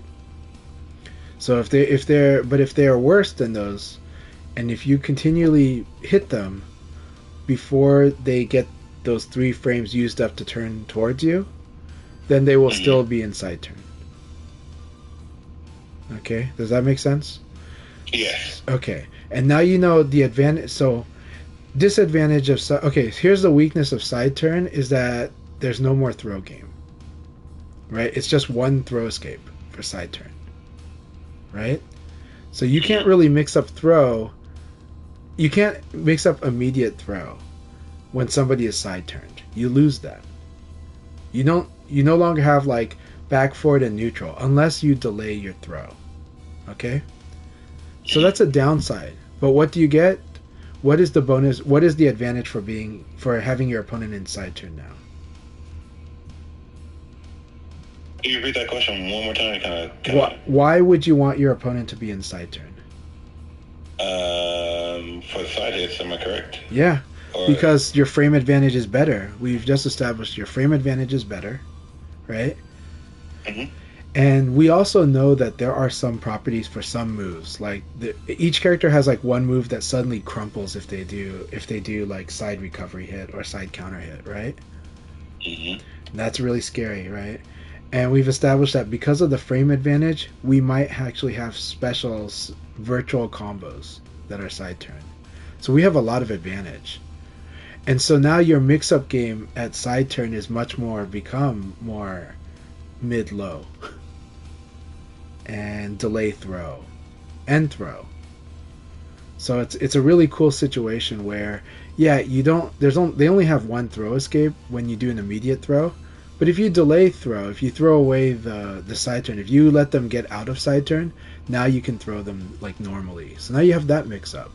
But you also have, if you attack right away, high, mid, low, anything, as long as it touches them, your frame advantage is better than normal. So your advantage is better. So now you're in the state where they're at a bigger disadvantage to attacks and you're at a greater advantage with attacks. That's the reward of side turn. Alright. Okay, so now having established that, how do we get opponents into side turn? Number one, successful evade, right? And yes. So number two, what's the number two way of getting side turn? Attack that actually side turns, right? Yep, force them into side turn. Yep. Can you guess number three way of getting side turn? OM? Yes. So offensive move. What is this move good for? Well, it sucks because if they attack, it loses. If they throw, it loses. So what's it good for? It's good when they don't attack and when they don't throw. So what do you mean? Well, when you have advantage, they might defend. So when they defend, you can offensive move. What's the reward? They're in side turn. So when they don't attack, when they don't throw, and you do offensive move, they're now in side turn. Now you get to play, and you're Jeffrey, and you're like, I get to do 9K, and I'm not going to eat like a guaranteed punish, though they could evade it, right? But still, pretty huge. So offensive move is a way to get side turn. Defensive move is a way to get side turn. Using an attack that forces side turn is a way to put your opponent into side turn. And then finally, when you escape throws, and under certain situations, side turn will happen, right? Those are the main ways. And so that's basically how side turn is constructed. Side turn in this game is very much advanced, right? Fuzzy guard is intermediate. You should be learning that as your intermediate level, right? Even though it's hard, right? But advanced levels where side turn like shines, because now you've gotten good at all your other options. Now you're starting to learn how to lock people in side turn, how to take advantage, how to really put them under pressure, how to get them to the wall, how to pretty much threaten them with higher damage or just constantly losing this battle against attacks, right? And so the side turn game in this game is very deep, but it's very advanced because it requires your ability to like poke and counter poke, the things that you're doing now. And so you are engaging in a very good side turn game already. So we're just making it clear how it functions and why it functions the way it does. Why do you feel like you keep losing in side turn? But also, why is it that your defense stance Vanessa might have some interesting tools when someone's trying to side turn her? Because she's got weird fast stuff, right? She doesn't follow the rule of 12 frames. She follows the rule of 10 frames on highs. So stuff like that. And I think 13 frame mid, so it's like it's pretty nuts, right? Most people follow 12 frame high and 14 frame mid. Vanessa follows like 10 frame high and like 13 frame mid, if I remember correctly. And Pi has freaking 12 frame mid, which is insane. So. Yeah, we don't talk about Pi. So that's the gist. That's the primer. That's the primer to help you kind of start to wrap your head around what's happening in side turn and why it is the way it is and why you want it in this game. But do you have any questions on that before we go? No, I think pretty much because I know the VOD's going to be on YouTube. I probably could clip it and record it just to make sure I have that as a reference for me. Yeah. Since I got it on my laptop and everything like that, I can actually just record it and be like, all right, this is how this goes, Thank God for that. No, 100%. And also, I always appreciate you clipping my videos, so please feel free to clip them as much as you like. It helps other people appreciate moments when I try to help explain stuff, you know. And I like to Yeah. think that I'm okay at explaining some stuff. So Yeah, that was pretty much it. That was more so like usually the majority of our duels is like I was just vulnerable to sidestep because of the lack of knowledge of not knowing, and it kind of cleared up what to do in that situation. Yeah. It's just I just have to practice those situations now, yeah, and that's pretty much it. I think my call, my decision making is okay. There's still some stuff to improve on. Like you said, I'm not really using OS a lot, but like usually I usually try not to use OS in a lay-on duel. I'll try to use it very sparingly. Due to the fact that you can go under, I think 9p and 9k. well, Or you have like the weakness of 9p is not that okay. Let me tell you what the player. Tell me Leon could cheat. A lion could cheat the whole 9p situation. He I remember you telling kind me of, that but it's very, limited. very It's very limited though. It's what I'm saying is Leon can do 2k, but that's still not good enough reason because 2p he's still using 2p more than 2k, right? And there's reasons for that. So the weakness of 9p, actually I should change that. The weakness of 9p is 9p is an amazing move. So let's start with saying that it's an amazing move. It is really really good. How does I'm gonna talk about the player I fought in China. Lei Fei is their name. That's their real name, but they play Vanessa. So they, yeah, everybody, even the Chinese were laughing about when they explained it that way too. So, anyhow, 9p. Let me change this. Okay, so 9p is. Let's record this.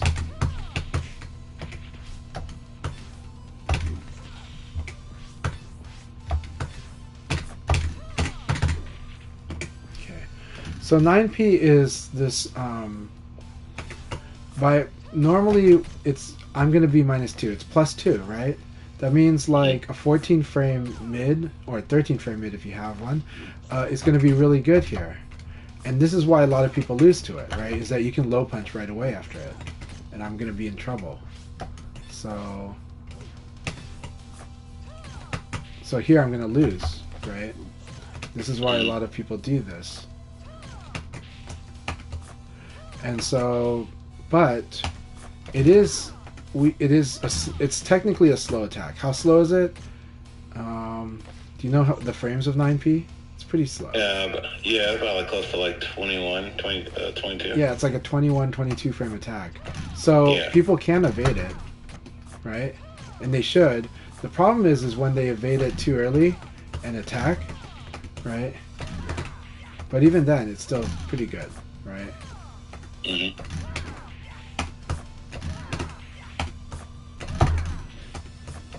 But it's very linear, though. It leads to a side, yeah. But it's very linear, and so that's why.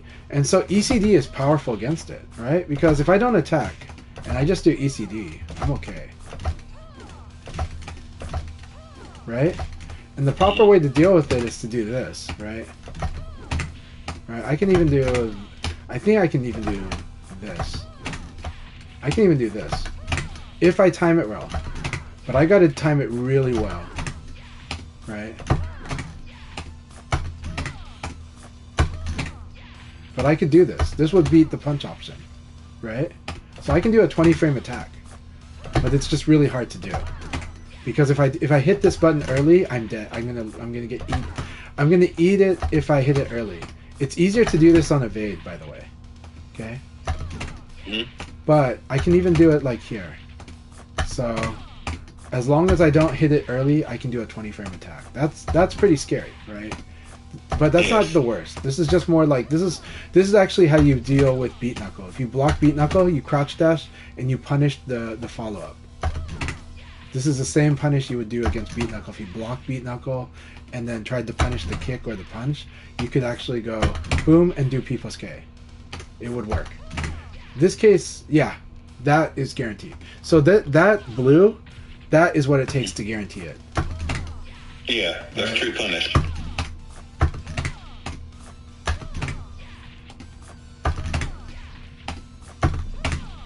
But this is hard to do, right? Yeah, it's pretty tight. Yeah. Like, But that might be hard to do. But, you know, the easier one to do then is this, right? Right, PK it. So this is the weakness of 9P, right? The weakness of 9P is just simply crouching or ECD. But because we like to attack, we're going to lose. Right? okay. And so this is 9P is good as an attack versus attack, right?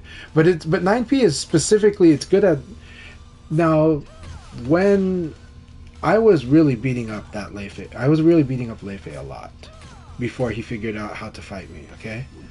And so what he would do is he didn't use 9P recklessly. But he specifically used it when he had a very strong read of any low attack. So he's like, Chanchai likes to use a low attack. I'm going to do it here. Not because I'm guessing, because I know he really likes to do a low attack here. Okay? That's number one. He limited it to that. He wasn't doing it as a safety. He was doing it as a read. And then he did use it at long range. Because you know like how we have our long range battles and we're moving kind of far away, right?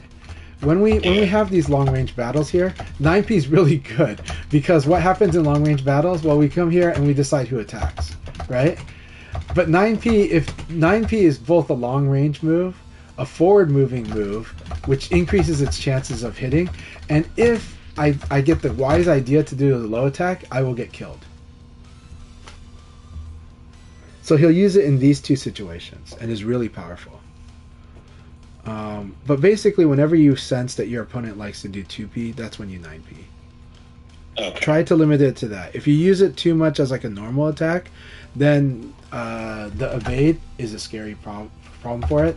If somebody likes to ECD, which I like to do, then they just have to stop attacking and just ECD, and it is weak to ECD. To evade crouch dash, it's evade to crouch dash and ECD, right? And the 2D, when you fight somebody that likes to do this, like Tricky is working on playing this style, right? And when you fight someone that's doing this style of play, then 9P is very weak to that. So, but as long as you can start building, if you know how to condition them, oh, I can make him low punch. Oh, every time he blocks this attack, he's gonna low punch.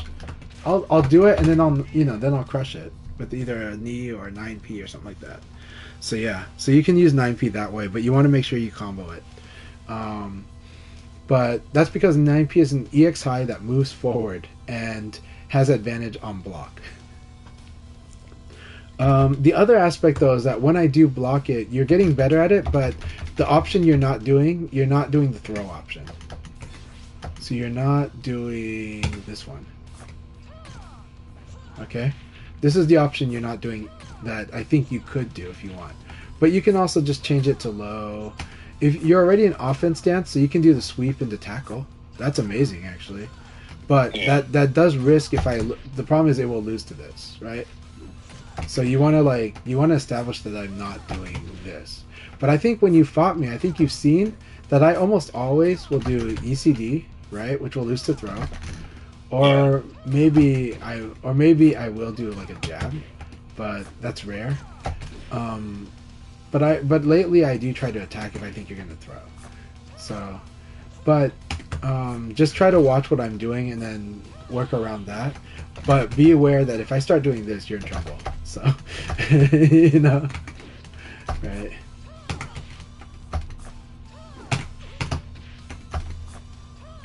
That's good to know. Yeah. So yeah, because I know it's a plus frame move, and I'm not throwing. Like, I probably must have forgotten to do that. So yeah. It's good that you let me there. Remind me. Well, there is a fuzzy guard though. So here's the fuzzy guard. 2G, 5G. Okay. Mm-hmm. This is the fuzzy guard. If I do 2G, 5G, at -2, 2G, 5G is a fuzzy guard. So it will deal with those things. But if your opponent actually does this, you get to just do low throw. It's so cool. So Yeah. low throw is like the most amazing. Well, she doesn't have no S though. Huh? She doesn't have low throw no S. But, Oh yeah, you're I right. think she has it in DS though. But it's But you still a can't call. switch. Yeah, you can't switch to it. So yeah, but can they fuzzy? Yeah, but she has low. But then her sweep into tackle is insane, right? So, but you need counter hit, don't you? You need counter hit for the Yeah. sweep. That sucks. Yeah. I have to literally step into the counter and actually have to time correctly, and the timing's a little tight. I realized when I played her the other day just for fun that the timing is tough on it, and that also you need counter hit. So like, oh, okay, so it's not as ridiculous. But if people like to attack, it's good. So. Yeah. All right, man. I'll catch you later. My kids are wondering when I'm going to take them, so I will take them now. He's looking at you with the demon eye right now. Oh, my wife will give me the demon eyes. So. Yeah. Great sparring with you, and I hope they have fun. All right. Thanks so much. So any questions you have, just let me know. I'll send response because I'm just stuck watching them play at the extreme park. So. All right. All right. Catch you later. Likewise.